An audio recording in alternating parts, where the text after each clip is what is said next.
KSOU MA Kannada 1ನೇ semester ಪತ್ರಿಕೆ 1 ಆಧುನಿಕ ಕನ್ನಡ ಕಾವ್ಯ. ಅದರಲ್ಲಿರುವ ಮೊದಲನೆಯ ಬ್ಲಾಕ್ 1 ಕೋಗಿಲೆ ಮತ್ತು ಸೋವಿಯತ್ ರಷ್ಯಾ ಕುವೆಂಪು. ಇದರಲ್ಲಿರುವ ಕೊನೆಯ ಘಟಕ 4 ವಸ್ತು ವೈವಿಧ್ಯತೆ ಕವನಗಳ ವಿಶ್ಲೇಷಣೆ ಮತ್ತು ಕೃತಿ ವಿಮರ್ಶೆ. ಈ ಘಟಕದ ಪ್ರಮುಖ ಅಂಶಗಳನ್ನು ಈ ವಿಡಿಯೋದಲ್ಲಿ ಹೇಳೋದಕ್ಕೆ ಇಷ್ಟಪಡ್ತೇನೆ. ಈ ಘಟಕದಲ್ಲಿ ಯಾವ ಪ್ರಮುಖ ಅಂಶಗಳಿವೆ ಅಂತ ಹೇಳೋದಾದರೆ, ಮೊದಲನೇದಾಗಿ ಕುವೆಂಪುರವರ ಕೋಗಿಲೆ ಮತ್ತು ಸೋವಿಯತ್ ರಷ್ಯಾ ಕವನ ಸಂಕಲನದಲ್ಲಿರುವ 3ನೆಯ ಬಗೆಯ ಕವನಗಳು. ಮೊದಲನೆಯದು ವೈಚಾರಿಕತೆ ಬಗೆಗಿನ ಕವನಗಳು, 2ನೆಯದು ದೇಶಭಕ್ತಿ, ನಾಡು ಮತ್ತು ನುಡಿಯ ಬಗ್ಗೆ ಕವನಗಳು, ಮತ್ತು 3ನೇ ಬಗೆಯ ಕವನಗಳು ಯಾವ ರೀತಿ ಇವೆ, ಅವುಗಳ ವಸ್ತು ವೈವಿಧ್ಯತೆಗಳು ಏನು ಅನ್ನೋದನ್ನು ಮೊದಲು ತಿಳ್ಕೊಳ್ಳೋಣ. ನಂತರ ವಿವಿಧ ವಸ್ತು ವೈವಿಧ್ಯತೆಗಳುಳ್ಳ ಕವನಗಳನ್ನು ವಿಶ್ಲೇಷಣೆ ಮಾಡೋಣ. ಈ ಕವನಗಳ ಪೈಕಿ 15 ಕವನಗಳ ಬಗ್ಗೆ ಈ ಘಟಕದಲ್ಲಿ ಅಧ್ಯಯನ ಮಾಡ್ತೀವಿ. ಯಾವ್ಯಾವುದು ಈ ಕವನಗಳು ಅಂದರೆ, ತಣ್ಣೆಳಲು, ಮೃದುವಾಗಿಯೆಯ ಛಿ ಓ ಹೃದಯ, ಸ್ವರ್ಗವೆಲ್ಲಿದೆ, ವೀರನ ಕನಿಕರ ಅಥವಾ ನಾಯಿ ನೆಪೋಲಿಯನ್, ಸರ್ವವ್ಯಾಪಿ ಮೇಘರಾಹು ರವಿಯ ನುಂಗಿದೆ, ಕೂಸಿನ ಕನಸು, ಸಾಯುವ ಸಂದೇಹವಾದಿ, ನಾಸ್ತಿಕನ ಪ್ರೇಮಭಿಕ್ಷೆ, ಇಂದ್ರಿಯ ಜಯ, ಕ್ಲೈಬ್ಯವನ್ನು ಸಂಹರಿಸೋ, ಕಾವಿಯನುಟ್ಟ ತರುಣನೊಬ್ಬನಿಗೆ, ವಚನ ಬ್ರಹ್ಮ, ಮುದುಕರಾದ ದೊಡ್ಡ ಮನುಷ್ಯರೊಬ್ಬರಿಗೆ, ಕೀರ್ತನೆಯ ಮಹಿಮೆ, ಕೈಮುಗಿ ಈ ತಂತಿಯ ಕಂಬಕ್ಕೆ. ಈ 15 ಕವನಗಳ ಬಗ್ಗೆ ವಿಶ್ಲೇಷಣೆಯನ್ನು ಈ ಘಟಕದಲ್ಲಿ ಮಾಡೋಣ. ನಂತರ ಕೋಗಿಲೆ ಮತ್ತು ಸೋವಿಯತ್ ರಷ್ಯಾದ ಎಲ್ಲ ಕವನಗಳ ಒಟ್ಟು ನೋಟವನ್ನು ನೋಡೋಣ. ಈ ಘಟಕದ ಬಗ್ಗೆ ಹಿಂದಿನ ಪರೀಕ್ಷೆಗಳಲ್ಲಿ ಯಾವ ರೀತಿಯ ಪ್ರಶ್ನೆಗಳು ಬಂದಿದೆ ಅಂದರೆ, ಕುವೆಂಪು ಅವರ ಪ್ರಕೃತಿ ಕವನಗಳ ವಿಭಿನ್ನತೆಯನ್ನು ಪರಿಚಯಿಸಿ 15 ಅಂಕಗಳ ಪ್ರಶ್ನೆ ಏಪ್ರಿಲ್ ಮೇ 2022ರಲ್ಲಿ ಬಂದಿದೆ. ಮತ್ತು ಕುವೆಂಪು ಅವರ ವೀರನ ಕನಿಕರ ಮತ್ತು ಕನಸಿನ ಕೂಸು ಕವನಗಳನ್ನು ವಿಶ್ಲೇಷಿಸಿ. ಈ ಘಟಕದ 15 ಕವನಗಳಲ್ಲಿ 2 ಕವನಗಳನ್ನು ಇಲ್ಲಿ ವಿಶ್ಲೇಷಿಸಿ ಅಂತ ಹೇಳಿದ್ದಾರೆ. ಹೀಗೆ 15 ಕವನಗಳಲ್ಲಿ ಯಾವುದೇ 1 ಅಥವಾ 2 ಕವನಗಳ ಬಗ್ಗೆ ವಿಶ್ಲೇಷಿಸಿ ಅಂತ ಕೇಳಬಹುದು. ಆದ್ದರಿಂದ ಎಲ್ಲ ಕವನಗಳ ವಿಷಯ ಏನು, ಕುವೆಂಪುರವರು ಆ ಕವನದ ಮೂಲಕ ಏನು ಹೇಳಕ್ಕೆ ಹೊರಟಿದ್ದಾರೆ ಅನ್ನೋದನ್ನು ನಾವು ನೆನಪಿಟ್ಕೋಬೇಕು. ಈ ಘಟಕದ ವಿವಿಧ ಅಂಶಗಳನ್ನು ತಿಳಿದುಕೊಳ್ಳೋದಕ್ಕೆ ಮೊದಲು ಪೀಠಿಕೆಯಾಗಿ ಕೆಲವು ವಿಷಯಗಳನ್ನು ತಿಳ್ಕೊಳ್ಳೋಣ.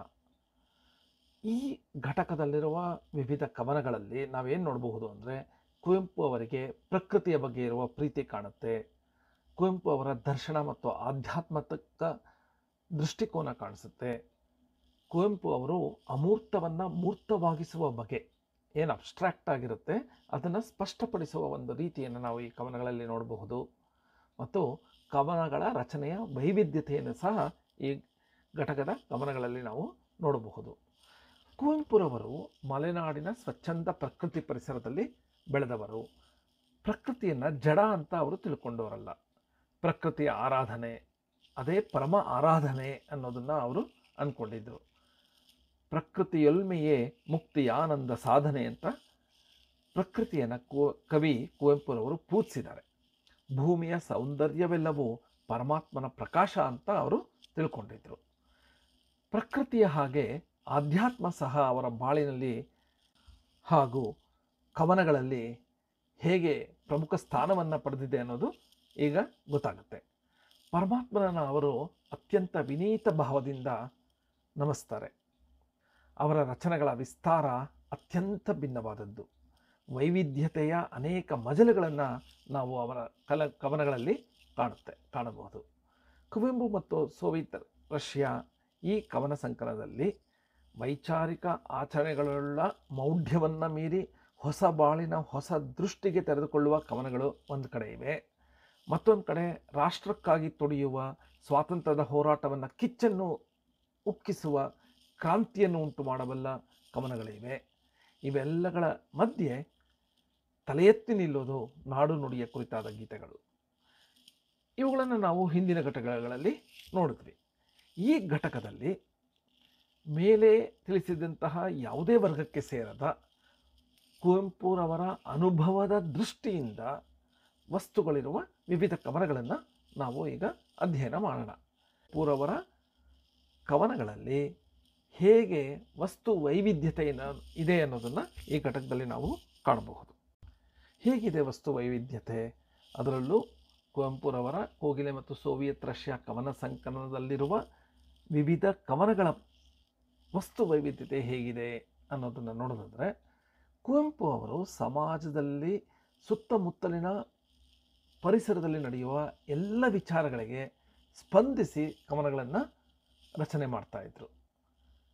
ಬದುಕನ್ನು ಕ್ರಿಯಾಶೀಲವಾಗಿಟ್ಕೊಳ್ಬೇಕಾದ್ರೆ ಎಲ್ಲದರ ಅರಿವು ಇರಬೇಕು. ಹೃದಯ ಸ್ಪಂದಿಸದೆ ನಿಷ್ಕ್ರಿಯವಾದಾಗ ಅದನ್ನು ಮೃತಸ್ಥಿತಿ ಅಂತ ಕರೆಯಬಹುದು. ಅಂತಹ ಸ್ಥಿತಿಯಿಂದ ಎಬ್ಬಿಸುವ ವಿವಿಧ ರೀತಿಯನ್ನು ಕುವೆಂಪುರವರ ಕವನದಲ್ಲಿ ನಾವು ನೋಡಬಹುದು. ಕುವೆಂಪುರವರು ಯಾವುದೇ ಒಂದು ಚೌಕಟ್ಟಿನ ಒಳಗೆ ಬಂದಿಯಾಗೋದಿಲ್ಲ, ಅದಕ್ಕೆ ಅಂಟ್ಕೊಳ್ಳೋದು ಇಲ್ಲ. ಅದಕ್ಕೆ ಬದಲು ಕ್ಷಿತಿಜದ ವಿಸ್ತಾರಕ್ಕೆ, ಕ್ಷಿತಿಜ ಅಂದರೆ ಹಾರಿಸನ್ ಅಂತ ಹೇಳ್ತೀವಲ್ಲ, ಭೂಮಿ ಮತ್ತು ಆಕಾಶ ಒಂದಾಗುವ ಒಂದು ಗೆರೆ ಕಾಣಿಸುತ್ತಲ್ಲ, ಅದಕ್ಕೆ ಕ್ಷಿತಿಜ ಅಂತ ಹೇಳ್ತಾರೆ. ಅಂದರೆ ಎಷ್ಟು ದೂರದವರೆಗೂ ಅವರ ವಿಚಾರ ವಿಸ್ತಾರವಾಗುತ್ತಾ ಹೋಗುತ್ತೆ ಅನ್ನೋದನ್ನು ಈ ಕವನಗಳಲ್ಲಿ ನಾವು ನೋಡಬಹುದು. ಕವನದ ವಸ್ತುಗಳು ಸಹ ಅದೇ ರೀತಿ ವಿಸ್ತಾರವಾಗಿದೆ ಅಂತ ಹೇಳಬಹುದು. ಯಾವುದೇ ಕವನದ ಭಾವದ ಜೊತೆ ಅಂಟಿಕೊಳ್ಳದ ಸಹಜ ನಿರ್ಲಿಪ್ತ ಭಾವದಲ್ಲಿ ಕವಿ ಇದ್ದಾರೆ ಅನ್ನೋದನ್ನು ನಾವು ಕಾಣಬಹುದು. ಯಾವುದೇ ಪೂರ್ವಾಗ್ರಹಕ್ಕೆ ಈಡಾಗದೆ ಸಹಜ ಸ್ಥಿತಿಯಲ್ಲಿ ಬದುಕಿನ ಘಟನೆಗಳನ್ನು ಅವರು ನೋಡಬಲ್ಲ ಶಕ್ತಿಯುಳ್ಳವರಾಗಿದ್ದರು. ಕಾವಿಯುಟ್ಟ ತರುಣನ ಮನದಲ್ಲಿ ಬರುವ ತೆರೆಗಳು ಅವರ ಗ್ರಹಿಕೆಗೆ ಸಿಗ್ತಾ ಇತ್ತು. ಹಾಗೆ ನೀರವ ಧ್ಯಾನಕ್ಕೆ ನಿಂತಿದೆ ಎನ್ನುವ ರೀತಿಯಲ್ಲಿ ಕಾಣುವ ಒಂದು ತಂತಿಯ ಕಂಬ, ಅಂದರೆ ಲೈಟ್ ಕಂಬಕ್ಕೆ ಅವರು ಕೈ ಮುಗಿಯಬೇಕು ಅನ್ನೋ ಥರ ಒಂದು ಕವನವನ್ನು ಸಹ ಬರೆದಿದ್ದಾರೆ. ನಾಸ್ತಿಕವಾದವನ್ನು ಹೇಳುತ್ತಾ ಭಕ್ತಿಯೇ ಮುಖ್ಯವಾದ ಕೀರ್ತನೆಯ ಮಹಿಮೆಯನ್ನು ಸಹ ಅವರು ಚರ್ಚಿಸಿದ್ದಾರೆ. ಹೀಗೆ ವಿಭಿನ್ನ ಆಲೋಚನೆಗಳ ಕವನಗಳನ್ನು ನಾವು ಈ ಘಟಕದಲ್ಲಿ ಅಧ್ಯಯನ ಮಾಡಬಹುದು. ಈ ಕೋಗಿಲೆ ಮತ್ತು ಸೋವಿಯತ್ ರಷ್ಯಾ ಕವನ ಸಂಕಲನದಲ್ಲಿರುವ ವಸ್ತು ವೈವಿಧ್ಯತೆಗಳ ಕವನಗಳ ವಿಶ್ಲೇಷಣೆಯನ್ನು ಮಾಡಿದ್ರೆ ನಮಗೇನು ಗೊತ್ತಾಗುತ್ತೆ ಅಂದರೆ, ಈ ಕವನ ಸಂಕಲನದಲ್ಲಿ 43 ಕವನಗಳಿವೆ. ಅದರಲ್ಲಿ ವಿಭಿನ್ನವಾದ 15 ಕವನಗಳನ್ನು, ವಿಭಿನ್ನ ವಸ್ತುಗಳುಳ್ಳ ವೈವಿಧ್ಯತೆಯಾದ ಯೋಚನೆಗಳನ್ನು ಹುಟ್ಟಿಸುವ 15 ಕವನಗಳನ್ನು ನಮ್ಮ ಮುಂದೆ ಈ ಘಟಕದ ವಿವಿಧ ಕವನಗಳು ತೆರೆದಿಡುತ್ತೆ. ನೇರವಾದ ನಿರೂಪಣೆ, ಸಾಮಾನ್ಯ ಜನಜೀವನದ ನಡುವಿನಿಂದ ಹುಟ್ಟುವ ಈ ಕವನಗಳು ಮನದ ಅನೇಕ ಪ್ರಶ್ನೆಗಳಿಗೆ ಉತ್ತರವನ್ನು ಸಹ ಕೊಡುತ್ತೆ ಅನ್ನೋದನ್ನು ನಾವು ಕೊನೆಯಲ್ಲಿ ಅರಿವು ಮಾಡ್ಕೋಬಹುದು. ಈಗ ಮೊದಲ ಕವನ ತಣ್ಣೆಳಲು. ಇದನ್ನು ಹೇಳೋದೇ ಕಷ್ಟ ಆಗುತ್ತೆ ನೋಡಿ. ನೆಳಲು ಅಂದರೆ ನೆರಳಿಗೆ ಇನ್ನೊಂದು ಪದ ನೆಳಲು. ತಣ್ಣೆಳಲು ಈ ಕವನದ ಶೀರ್ಷಿಕೆ. ಕವಿಗೆ ಕವನ ರಚಿಸಲು ಇದೇ ವಸ್ತು ಅಂತ ಆಗಬೇಕಾಗಿಲ್ಲ. ಯಾವುದನ್ನು ನೋಡಿದ್ರೂ ಅದರ ಬಗ್ಗೆ ಅವರು ಕವನ ರಚಿಸುವ ಸಾಧ್ಯತೆ ಇತ್ತು. ಮರಗಳ ನೆಳಲು ಅಂದರೆ ನೆರಳು, ಅದು ಸಹ ಅವರಿಗೆ ಮುಖ್ಯವಾಗಿಬಿಡುತ್ತೆ. ಪ್ರತಿನಿತ್ಯ ನಮ್ಮ ನೆರಳನ್ನು ಸೇರಿಸಿದಂತೆ ಅನೇಕ ವಸ್ತುಗಳನ್ನು ನಾವು ನೆರಳನ್ನು ನೋಡ್ತೀವಿ, ಅನೇಕ ವಸ್ತುಗಳ ನೆರಳನ್ನು ನಾವು ನೋಡ್ತೀವಿ. ನಾವು ಎಲ್ಲೋದ್ರೂ ಅದು ನಮ್ಮನ್ನು ಫಾಲೋ ಮಾಡ್ಕೊಂಡು ಬರುತ್ತಲ್ವಾ, ಬಿಡದಂತೆ ಅದು ನಮ್ಮ ಹಿಂದೆನೇ ಬರುತ್ತೆ. ಅದು ನಿಷ್ಠೆಯ ಸಂಕೇತ ಇರಬಹುದು ಅನ್ನೋ ಭಾವ ನಮಗೆ ಸುಳಿದಿರೋದಿಲ್ಲ, ಆದರೆ ಕವಿಗೆ ಸುಳಿದಿದೆ ಇಲ್ಲಿ. ಮರದ ಆನಂದದ ಶಿಶು ಸಹ ಹೌದು ಈ ನೆಳಲು. ಯಾವುದು? ಮರದ ನೆಳಲು ಮರದ ಆನಂದದ ಶಿಶು ಅಂತ ಸಹ ಅವ್ರು ಹೇಳ್ತಾರೆ. ಇನ್ನು ಹುಲ್ಲಿನ ನೆರಳು ಚಾಮರವಿಕ್ಕು ಒಂದದಲಿ ಅಂತ ಹೇಳ್ತಾರೆ. ಹುಲ್ಲಿನ ನೆರಳಿಗೆ ತನ್ನ ದೀರ್ಘಕಾಯವನ್ನು ಬಯಲಿನಲ್ಲಿ ಅದು ಚಾಚುತ್ತೆ. ಹಾಗೆ ಮತ್ತೊಂದು ಪದ ಹೇಳ್ತಾರೆ, ಹಸುವಿನ ಪಕ್ಕದಲ್ಲಿ ಇರುವ ಅದರ ನೆರಳು ಹೇಗಿತ್ತು ಅಂದರೆ ಒಂದು ಕರುವಿನ ತರಹನೇ ಇತ್ತಂತೆ. ಅದಕ್ಕೆ ಏನು ಹೇಳ್ತಾರೆ, ಹಸು ಮತ್ತು ಅದರ ಜೊತೆ ಇರುವ ಹಸುವಿನ ನೆರಳು ಮತ್ತು ಅದರ ಜೊತೆಯಲ್ಲಿರುವ ಕರುವನ್ನು ನೋಡಿ ಕುವೆಂಪುರವರು ಹೇಳ್ತಾರೆ, ಅದರ ನೆರಳಿನ ತರದಿ ಕರುವಿಹುದು ಪಕ್ಕದಲ್ಲಿ ತಾಯ ಮೈ ಸೋಂಕಿನಲ್ಲಿ ಅಂತ ಹೇಳ್ತಾರೆ. ಅಂದರೆ ನಿಜವಾದ ನೆರಳು ಹಾಗೂ ಕರುವೆಂಬ ನೆರಳು ಹಸುವಿಗೆ ಎರಡು ಹೇಗೆ ಅಂಟ್ಕೊಂಡಿದೆ ಅನ್ನೋದನ್ನು ಇಲ್ಲಿ ನಾವು ನೋಡಬಹುದು. ಅದಕ್ಕೆ ಆ ಪದಗಳು, ವಾಕ್ಯಗಳು ಹೇಗಿದೆ ಇವರು ಕವನದಲ್ಲಿ ಅಂದರೆ, ಅಂದು ಬಾಹ್ಯವ ನೋಡಿ ಅಣಕಿಸಿದೆ ನಿಂದಿಸಿದೆ, ಇಂದು ಅಂತರಂಗವ ಹೊಕ್ಕು ಸುಖಿಸುವೆನು, ನಿನ್ನ ಈ ನಿಷ್ಠೆಯಲ್ಲಿ ನೆಳಲು ನಿನ್ನೆಯ ನಿಷ್ಠೆ ದಾಸ್ಯವಲ್ಲ ಅಂತ ಹೇಳಿದ್ದಾರೆ. ಈ ನೆರಳಿನ ಬಗ್ಗೆ ಅವರು ನೆರಳಿನ ನಿಷ್ಠೆಯ ಬಗ್ಗೆ ಹೀಗೆ ಹೇಳಿದ್ದಾರೆ. ಆದರೆ ಅದಕ್ಕೆ ನಿಷ್ಠೆ ಇದೆ, ದಾಸ್ಯ ಅಲ್ಲ ಅಂತ ಹೇಳಿದ್ದಾರೆ. ನೆರಳನ್ನು ನೋಡಿದಾಗಲೆಲ್ಲ ಕವಿಗೆ ಇದು ಎಂತಹ ದಾಸ್ಯಭಾವ ಅನಿಸಿದ್ದುಂಟು. ಆದರೆ ಜೊತೆಯಲ್ಲಿರಬೇಕು ಅನ್ನೋದು ಕರ್ತವ್ಯವಾಗಿಬಿಟ್ಟಾಗ ದಾಸ್ಯಕ್ಕೆ ಜಾಗ ಎಲ್ಲಿದೆ?